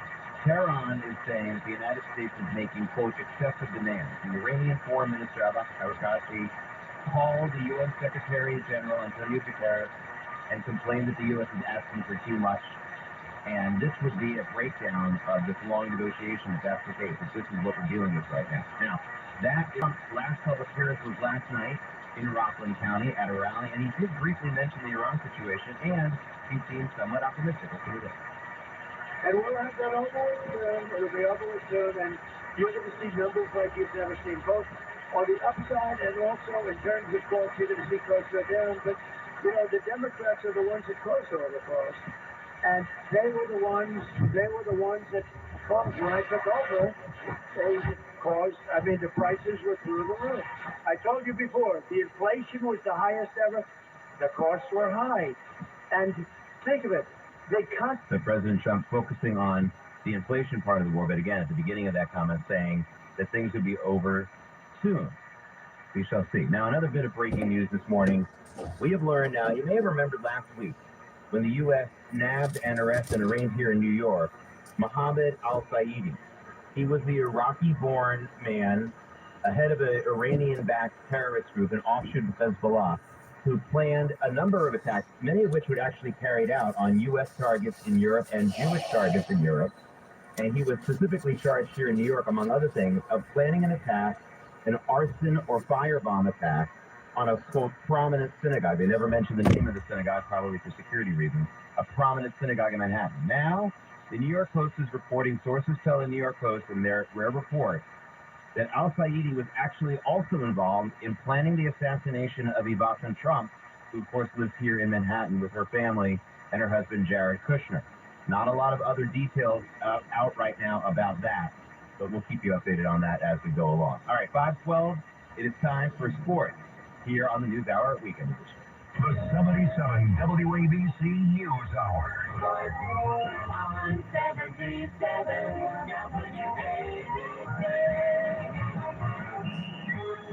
right, let's get you updated on the playoff games going on right now, both in the NBA and the NHL. Very, very incredible game last night in San Antonio. The Oklahoma City Thunder beating San Antonio 123-108, but the Spurs broke out to a 15-0 lead to start that game. Never seen that in a playoff game before. But the Thunder actually pulled even pretty quickly in that game, well before the half, and that was a great comeback for them. Shai Gilgeous-Alexander, 25 points in that one. So now the OKC Thunder leading that 7-game series 2-1. Of course, a lot of people around here focusing on the Knicks and the Cavaliers in the Eastern Conference Final. The Knicks are already leading that series 2-0. Game 3 in Cleveland tonight at 8:00 p.m. In the NHL, the Vancouver Golden Knights, the underdogs in their series, semifinal series, Stanley Cup semifinal series. Well, they're not the underdogs anymore. They beat Colorado 3-1. They now have a 2-0 lead in that best-of-7 series. The Montreal Canadiens will be at Carolina tonight. Canadiens winning the first game of that series, the Eastern Conference Final, and that game is at 7 p.m. Major League Baseball, we had 3 games last night between first-place teams in different divisions in the MLB. One of them was right here in New York. The New York Yankees, well, actually, this was a first-place team going against the second-place team, I should say. The New York Yankees hosting the Tampa Bay Devil Rays, and the Yankees lost 4-2. The Tampa Bay Devil Rays have now won 16 out of their last 19 games, and they have a 5.5-game lead over the Yankees now. The Rays are red hot. Now, this is despite the fact that Garrett Cole, the star Yankee pitcher, pitched in his first game in more than a season. He did not play at all in 2025 because of the elbow and shoulder issue. He was back last night, and he pitched very well. 6 innings pitched, 2 hits, no runs, but the Yankees still blew it because of an error in the 8th inning, and they lost 4-2. The Mets, they lost 2-1. That game was in Miami. But the other games between first-place teams, the Brewers in first place in the NL Central, beating the Dodgers, first place in the NL West, beating them 5-1. That was in Milwaukee.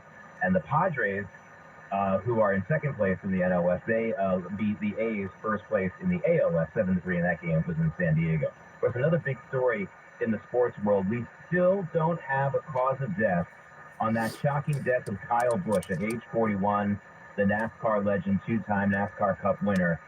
No cause of death is getting. However, we are hearing news that a 911 call was made just 3 days before he died.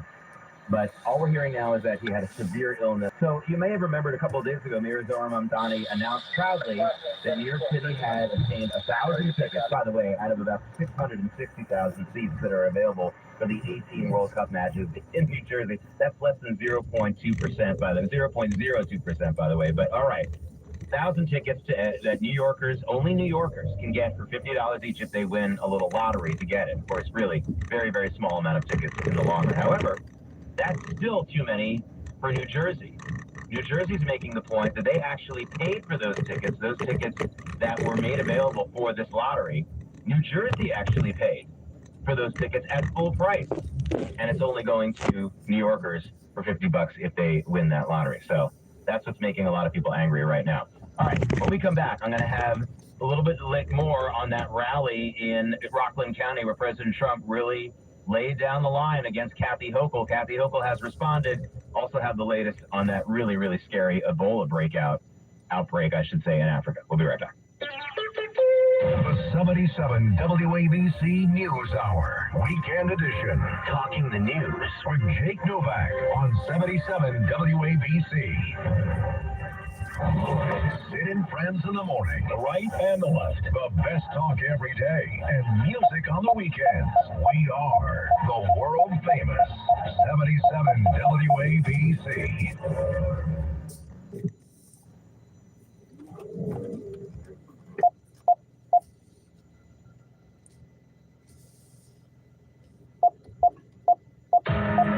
This is 77 WABC Newsroom Extra. A horse and buggy driver was hurt. So was his horse after a collision right outside Central Park. There was a horse that was dropping off customers at the end of the line, and the horse startled, pulled out of the line, lost wheels and got the carriage over. The driver of the overturned carriage was briefed as well, but the accident has animal rights activists again calling for an end to the carriage ride. We're trying to get these horses, but the street is not safe.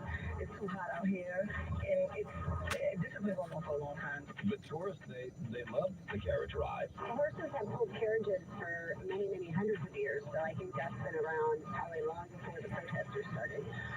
I do think they should be food and have food and water and have rest periods. ABC News. Well, he is Greek American. He's a New Yorker. It's a great American success story. He's involved in a number of businesses. He's a great role model. He's got plenty of ideas on how to bring change. Tomorrow at 8 a.m., it's the Cats Roundtable with John Catsimatidis. Good morning, America. This is the Cats Roundtable. John Catsimatidis here. Getting you both sides of the story with New York sensibility. Tomorrow at 8 a.m. WABC. It's the 77 WABC News Hour, Weekend Edition. Talking the news with Jake Novak. All the news you need to know. And now, here's Jake Novak on 77 WABC. 5:18 a.m. here in New York City. I'm Jake Novak, News Hour Weekend Edition. I want to tell you about these twin crises on both coasts of the United States right now. Man-made, but pretty scary. Now, the really scary one is still developing. This is in Orange County, California, specifically in the city of Garden Grove. 40,000 people at this hour are under an evacuation order, mostly in that Garden Grove area. This is an aerospace facility that manufacturing fuel and other products for aerospace, and there is a chemical leak there.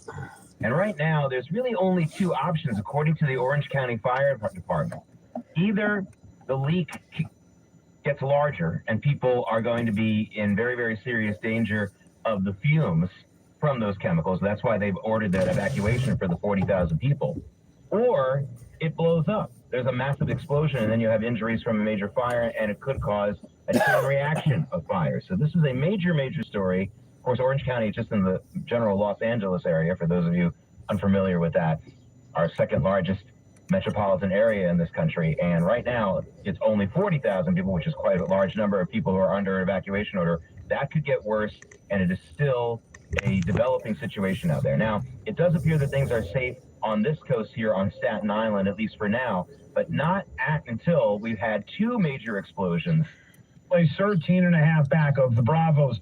You're saying, what are they telling you candidly? What are they saying to Bill Sardi? If the horses come back to the trough, there must be good water there. It's amazing to me how people say, just keep sending this. It's wonderful. It changed my life. Here's Lorraine saying, I can't believe it, but I'm able to run. I love it. Run 5 miles a day. My skin, nails are great.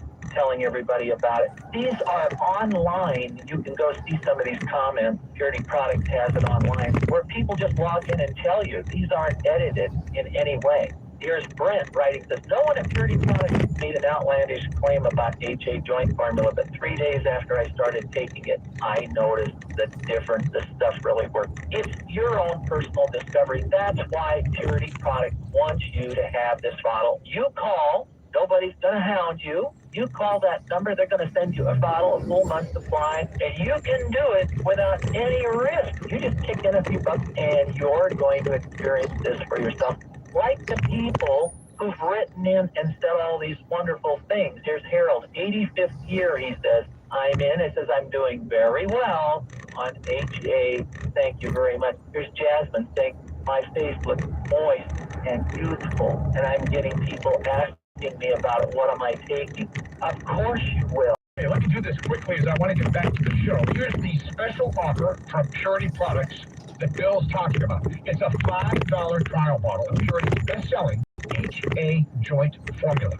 By the way, this is the full-size bottle today. It's not a 3-day or 7-day sample. No way. It's a 30-day trial bottle for just $5. Plus, you also get free shipping. You gotta love that. This is Purity's Elite HA Joint Formula, which powerfully supports your joints, your cartilage, your skin, and connective tissues. Claim your trial bottle of HA Joint for just $5, plus free shipping today. And with auto ship, you don't have to worry about missing a day, and you can cancel anytime. This, no fuss. Experience the miracle of hyaluronic acid for yourself and see why hundreds of thousands of people are switching to Purity's HA Joint Formula. Claim your $5 trial now as these move fast. Dial 1-800-500-8490. That number again, 1-800-500-8490. Again, call now. Well, their organization, more than many, really brainwashes them. They're not allowed to read literature about religion that isn't published by their own organization. And actually be somewhere where I like things.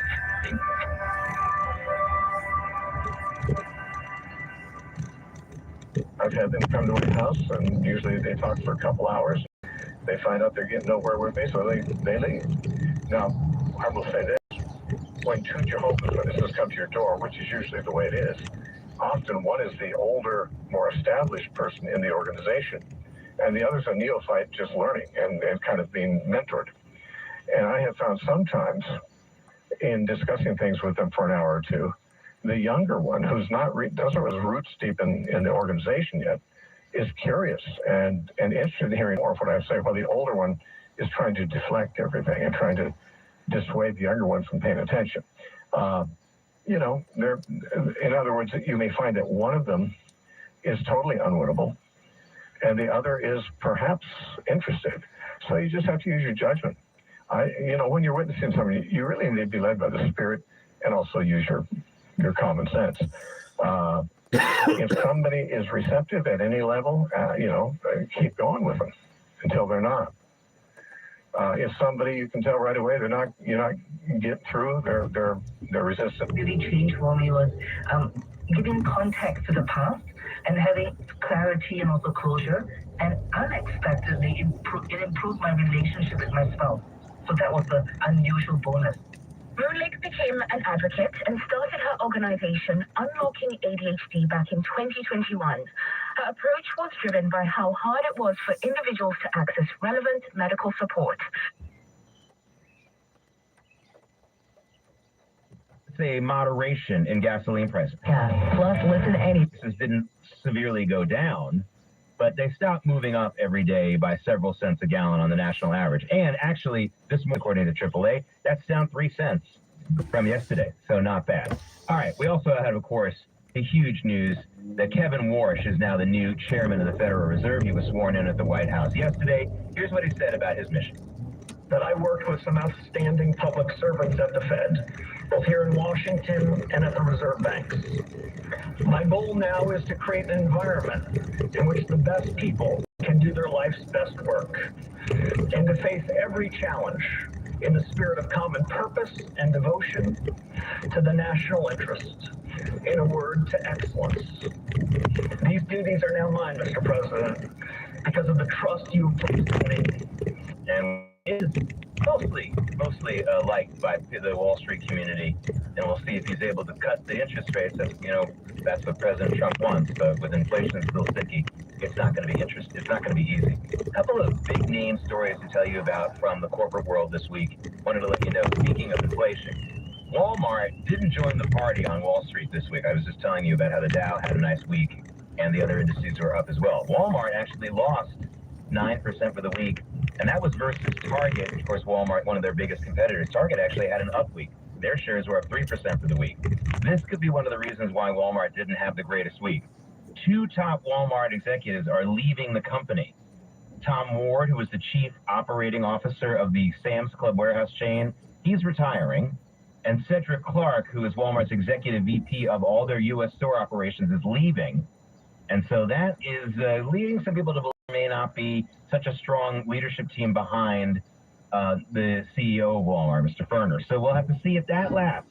Walmart not looking good. Another story, though, that might be making you smile as a consumer. We had 2 major companies here in the United States talking about cutting prices significantly to try to gain market share. One of them is Kroger. We've heard so much about grocery prices going up, and in many cases, for many different foods, that's entirely true. Kroger announced that it's going to cut its prices significantly. That was their words, significantly, in hopes to gain market share over Whole Foods and other market chains, supermarket chains like that are known for being a little bit more expensive than the average. Kroger announcing that they're going to roll out several new models in the next year or so, next couple of years, under $40,000. Now, the reason they're doing this, of course, is, again, to gain market share. But in short term, this will cost them money. They're going to take losses on some of their products.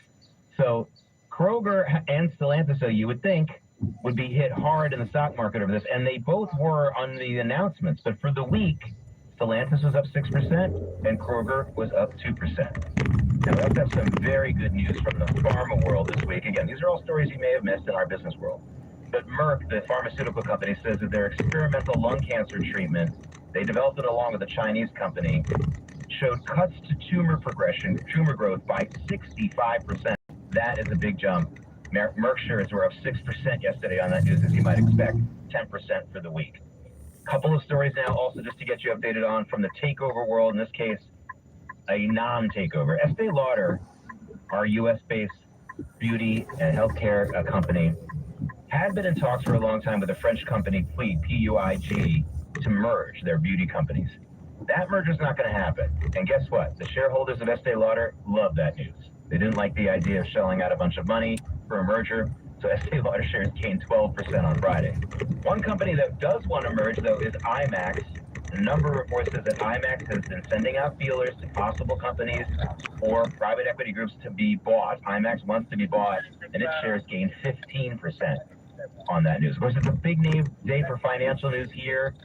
on WABC. It all starts with the Larry Kudlow Show starting at 10 a.m., and he's got some great guests, including our own Joe Concha and Alex Marlowe at 10:30. They'll be talking about the political situation. And then one of the best pollsters in America is going to join Larry at 11:45. That's Jim McLaughlin. You're not going to want to miss that. All right, folks, we'll be right back with the top stories of the day. Going to get you updated on that breaking news story about all the movings, and especially the fact that President Trump staying in D.C. and not going to his own son's wedding. I'll have more on that and a little bit about that rally in Rockland County, Trump versus Hochul. I'll have that for you when we come back.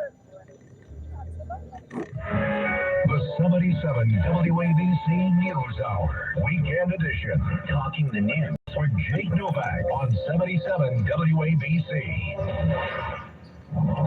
Sid and Friends in the morning, the right and the left, the best talk every day, and music on the weekends. We are the world famous 77 WABC. This is 77 WABC Newsroom Extra. With the weather warming up, medical professionals are focusing on swim safety for children. That includes Dr. Elizabeth Feldman, who says to keep young children safe, close gates and secure the pool. Take the toys out of the pool because that can sometimes kind of draw the little ones in. Like, oh, I want to get that toy, right? So they're going to be more inclined to get in there and grab it. The advice is for swimmers to take breaks, stay hydrated, and there should always be adults designated to keep a close eye on children, free from all distractions. That includes cell phones, by the way.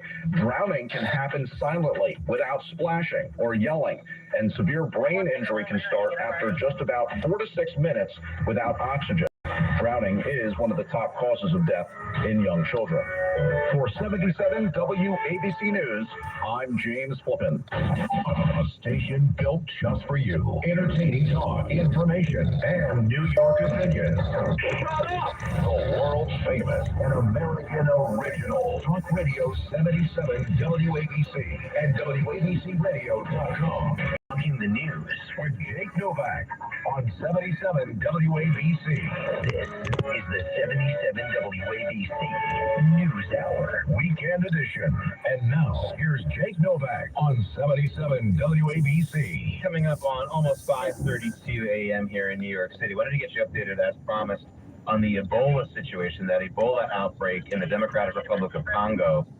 The World Health Organization, WHO, is now using an official term saying that that Ebola outbreak poses a, quote, very high risk to the country, perhaps to the rest of the world as well. They're not calling it a pandemic yet.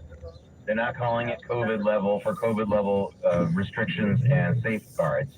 But right now, once again, there have been 2 cases confirmed in people who traveled from Congo. And the U.S. has pledged, by the way, about $23 million so far to help with the crisis there. They are really trying to stop that from spreading here to the United States. Well, a lot of news coming out of that Trump rally in Rockland County, New York, late yesterday, going into yesterday evening. And that included President Trump saying this to Kathy Hochul. Happened. No Republican wins in Nassau, and he ran and he won. And you better watch yourself. You better watch yourself, Kathy. Got a race.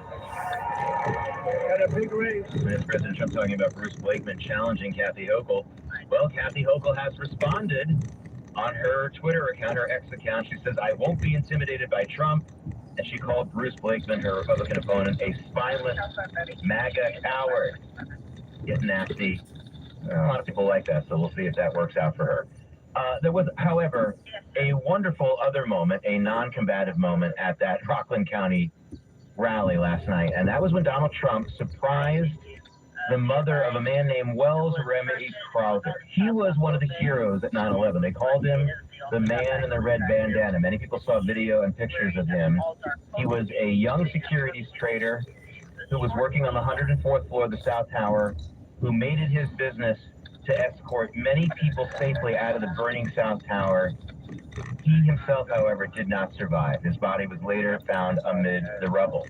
Here's President Trump surprising the mom of Wells Crowther with a really nice announcement. Listen to this. We're also joined by Allison Crowther, the mother of Wells Crowther, who you know about, the man in the red bandana, a 24-year-old volunteer firefighter, equity trader, a wonderful guy, had a perfect life. Right here in Rockland County, you all know who he is. He was a legend, and he's become a legend. Who heroically gave his life on 9/11 to save 18 people from the World Trade Center.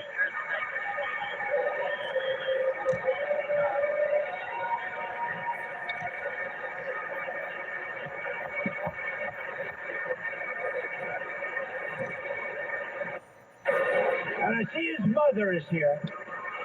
And I'm pleased to tell his mother and everybody else, come on up here just for a second. Today, at the request of Bruce and Mike and some of the great political people we have, and we are approaching the 25th anniversary of September 11th, 2001, a dark day that will live in infamy. We are posthumously awarding Wells the Presidential Medal of Freedom. Now, that was a surprise announcement that his mother was not expecting. We'll have to see if there's going to be a scheduled date for the award. I'm sure she'll be there and receive the award on his behalf. Getting back to the immigration situation, another New York-based immigration story to tell you about, and this is again the long and winding road of Mahmoud Khalil, the Columbia University grad student who was considered to be basically the leader of the violent and sometimes menacing anti-Semitic protests at Columbia University over the course of several months in the last couple of years. He has lost yet another court battle. Late Friday, a federal appeals court denied Khalil his request for a full court hearing. So now, once again, his potential deportation can move ahead. His lawyers have decided to fight that. Of course, they are going to be appealing to the U.S. Supreme Court on that front. Now, all this week here on WABC and on some other news channels, you've seen that story, the latest revelation about Graham Plattner. He is the Democrat nominee for the U.S. Senate election in the state of Maine. Many of his comments have been found in the past about things he put online, specifically on the online platform, social media platform, Reddit. But a new rant that had not been seen until earlier this week also came to light. This was Plattner, and of course he has not denied this, looking at a video of a U.S. soldier being shot by the Taliban in Afghanistan and blaming the U.S. soldier and saying the U.S. soldier should have been killed. The name of that soldier was Private First Class Ted Daniels. Well, Ted Daniels survived that shooting, and here's what he had to say to Graham Plattner in response. We're just getting his response now. I don't get offended. I've been attacked by the left for years, and this is coming from a man whose party has no idea what a woman is, yet he was online and he saw a video of a man and had an emotional meltdown like a 13-year-old girl who just got dumped by her boyfriend. And honestly, that's not the type of leadership that we need in our government. No, so that again, Private Ted Daniels, and retired from the U.S. military, speaking out about Graham Plattner. Let's talk about Cuba here for a second, because there is, again, and that's another situation, another front necessarily, potentially, for the Trump administration and the United States.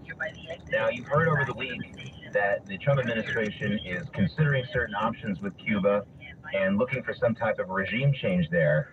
And in what could be an example of how the Trump administration is going to justify some more actions in Cuba, a report came out yesterday, late yesterday, in the Wall Street Journal about how China and Russia have exponentially beefed up their intelligence operations and their operations against the United States with Cuba as their home base for these attacks in recent years. They said they have tripled the number of intelligence personnel, China and Russian intelligence personnel, on their staff in Cuba just since 2023. So just in the less than 3 years, triple the staff in Cuba. And that is something that will probably be used as a talking point coming up in the coming days, and we'll see if that's confirmed. That's what's going on in Cuba. In New Jersey, it's been a bit of a mystery for the last several weeks about Thomas Kean Jr. He's a congressman from New Jersey. But now he's finally come out. There's several weeks of him not making any public appearances, missing many votes in the House. We just learned late yesterday that he has confirmed that he has an illness but he's not going to step down. Again, he has been basically commissioned since March 5th. More than 2 months now. The Thomas King says he has an illness, but he's not going to step down. He says his illness does not impact his cognitive health, and doctors don't expect any long-term effects or chronic health issues. Again, he has been missing votes. He's missed 99 roll call votes just since that March 5th situation. So that is a developing story in New Jersey, but he says he's going to be okay. Back here in New York City, activists, anti-ICE activists have celebrating a big victory right now. Late yesterday, they were able to get a West Village parking lot to terminate the contract for 2 spots in their parking garage with ICE. This is a West Village parking garage at 18 Morton Street. It is operated by a company. They don't really have like organizations that have that name. Usually they don't call themselves just a garage, but it is operated, and that owner-operator said as soon as he found out, the name of the company is Metropolis Technologies, but this is a garage company. And the person who spoke out with him is someone named Nick Rosenwax. He says that once he heard there were protesters who were angry that his parking garage was hosting 2 spots for ICE agents, they kicked them out. I don't know if there's going to be a protest about this, whether there's going to be some kind of a court case against this, but anti-ICE activists were able to get something done. They're celebrating it. Don't know if anyone else is, but they're certainly celebrating it. And they got those 2 ICE agents kicked out of a parking garage in downtown New York City. We're speaking of parking garages and cars. We're talking about Memorial Day travel. And even though we have higher gas prices, although as I mentioned just a few minutes ago, gas prices have been falling mostly for the last week. Very, very small amount. Not a big deal. You may not even notice it yet at your gas pump, but we did have a 3-cent drop in the average price for 1 gallon of gas overnight. I'll take what I can get. But Americans who are going to travel at least 50 miles by car between Thursday, a couple days ago, and Memorial Day, of course we are in Memorial Day weekend now, is slightly higher than last year, and that would be an all-time high.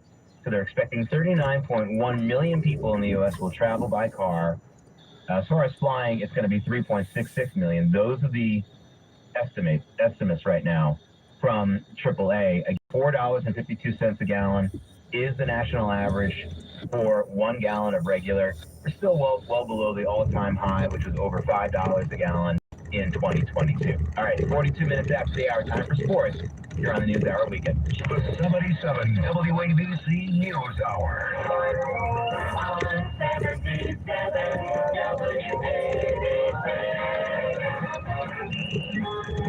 Let's start with baseball. A number of marquee matchups last night in Major League Baseball.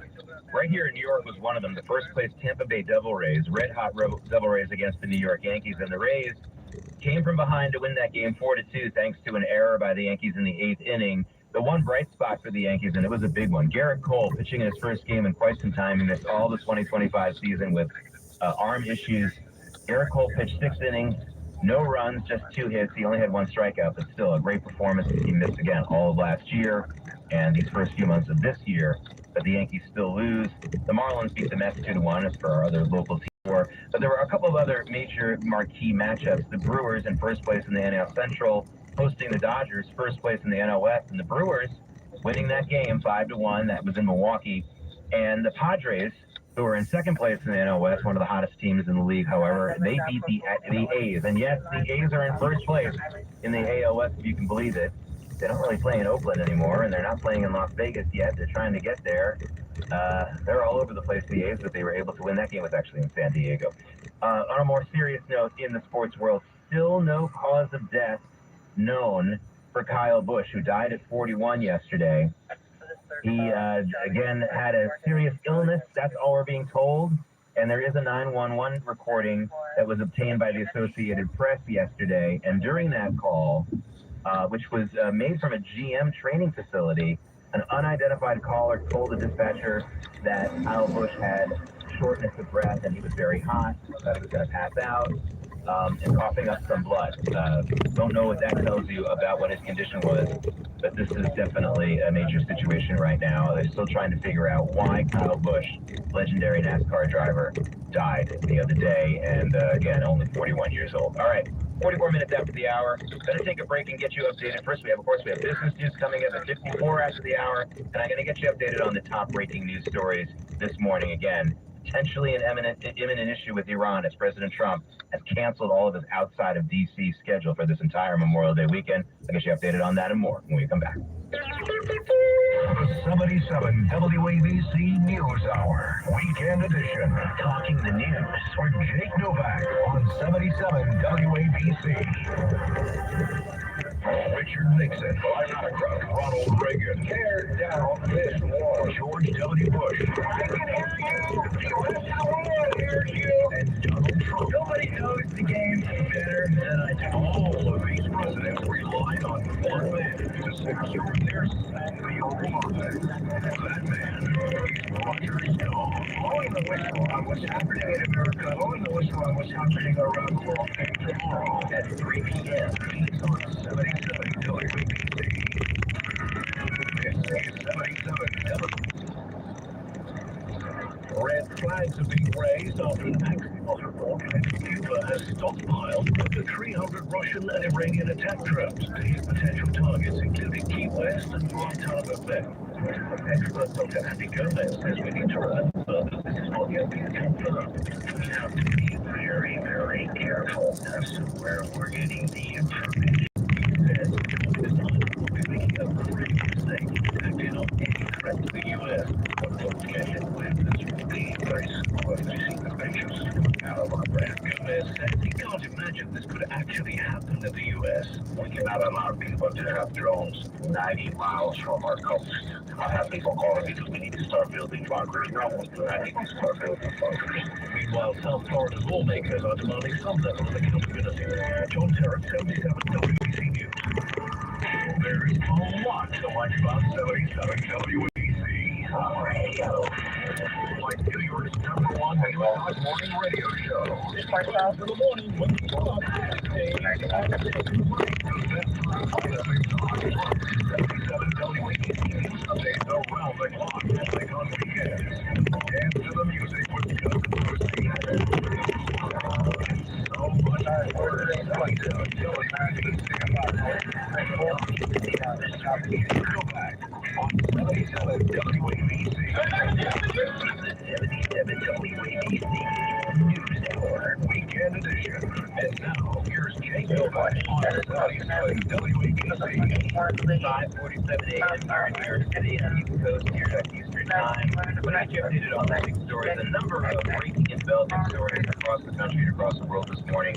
Wanted to get you updated on those first in case you're just joining us. Once again, President Trump has cleared the entire outside of D.C. schedule that he had for Memorial Day. President Trump was spent his Memorial Day weekend at a club in Bedminster, New Jersey. That was canceled. He also is not going to attend his son Don Jr.'s wedding in the Bahamas. They posted up a considerable declaration on the state there. He said that there were pressing issues here in the United States he needed to keep his eye on, and that has people speculating, understandably, that maybe something definite might be happening between the U.S., Israel, and Iran.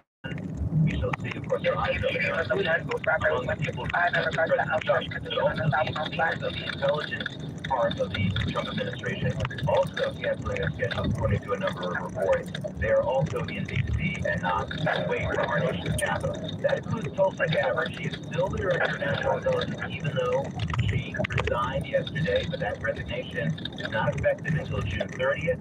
She cited her husband's recent bone cancer diagnosis for that resignation, but of course a lot of people speculating that this has much more to do with Tulsi Gabbard's disagreements with the rest of the administration about the Iran war, some of which were slightly made public during some hearings in Congress recently, some of which never were completely made public, and she may have denied quite a few of them, but Tulsi Gabbard will be out at the end of next month. Big breaking story here that also involves New York City. Now, you may remember that Mohammed al-Sayedi, who was arrested a week ago and arraigned here in New York City for planning out an attack on U.S. and Jewish targets in Europe and here in the United States. That included, of course, the big story a week ago was that one of those targets was a quote, prominent synagogue here in New York City. They never named the actual synagogue. Well, now the New York Post, in a report citing their sources, say that al-Sayedi actually had another target here in New York City, and that was none other than Ivanka Trump, President Trump's daughter, who of course lives here in New York City. So apparently she was also slated for assassination, and we'll see if that ends up becoming one of the other charges. He will not be back in court until next month. But when he then returns to court, it'll be interesting to see if a charge of assassination on Ivanka Trump is listed as as part of his rap sheet. Now, we have a developing situation, and a scary one, in Orange County, California, as of this morning, in the city of Garden Grove. This is the general Southern California, Los Angeles area, but specifically it's Garden Grove in Orange County. There is an aerospace facility there, and there is a chemical leak there, and it is already forced evacuation for 40,000 people living in that area. But nothing as bad has happened yet, but according to the Orange County Fire Department, only two potential possibilities exist, and they're both really bad. Either the leak gets worse, and they're going to have to order even more people to be evacuated out of the area because it will cause deadly fumes in the area, or there will be a massive explosion at that facility, which could set off other explosions, and of course, there would be damage and potentially death from that. Garden Grove right now is definitely a tinderbox at this moment. Here on this coast, on the East Coast, we're still trying to figure out what caused two explosions, including the second explosion that was much more deadly in Staten Island, at the shipyard in Staten Island, the northern part of Staten Island yesterday.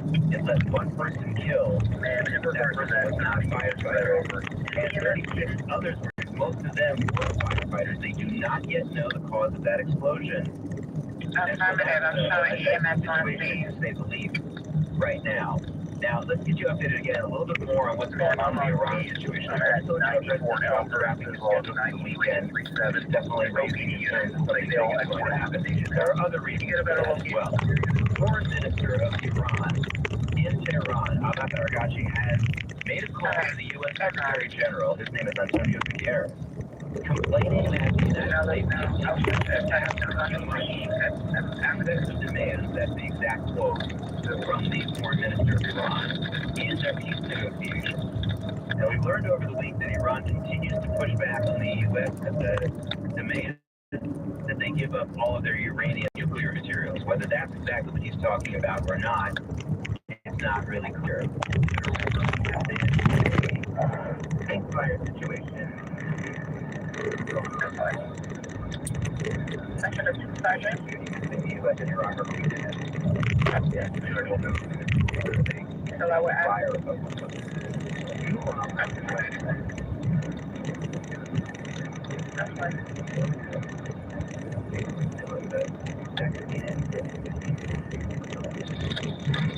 Military. So, again, the revelation gets a little bit bigger as time goes on.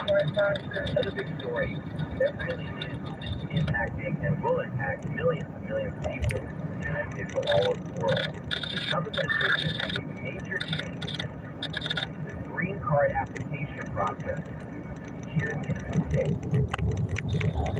For many years, if you were a worker here in the United States on a foreign visa, or if you were a spouse, a foreigner who married a U.S. citizen, you could apply for a green card while you were here in the United States, either working or being with your spouse or other circumstances like that.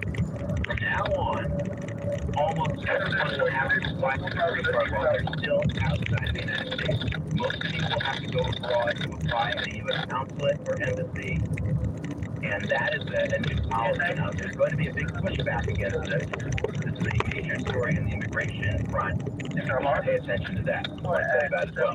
Kilmer University came last month with the media called it, Maryland man, a Venezuelan illegal immigrant. So argument that he is not here in the United States as a legal person. He has been accused of potentially being a part of human trafficking, including child trafficking, and he's also an admitted wife beater.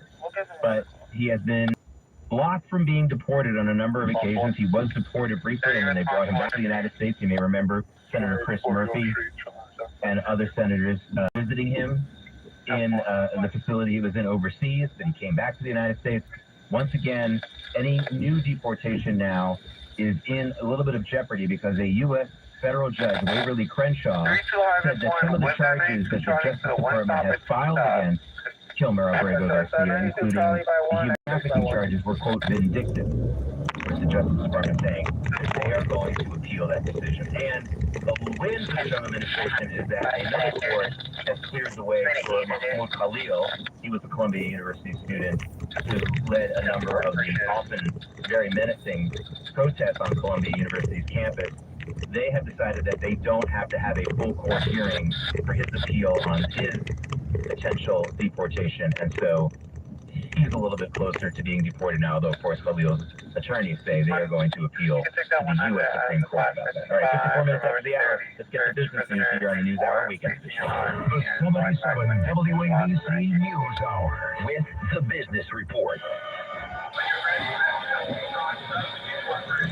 Again, I wanted to get you that updated news about your gasoline prices as we're in this Memorial Day weekend. A lot of you are going to be filling up this morning, or maybe you did yesterday.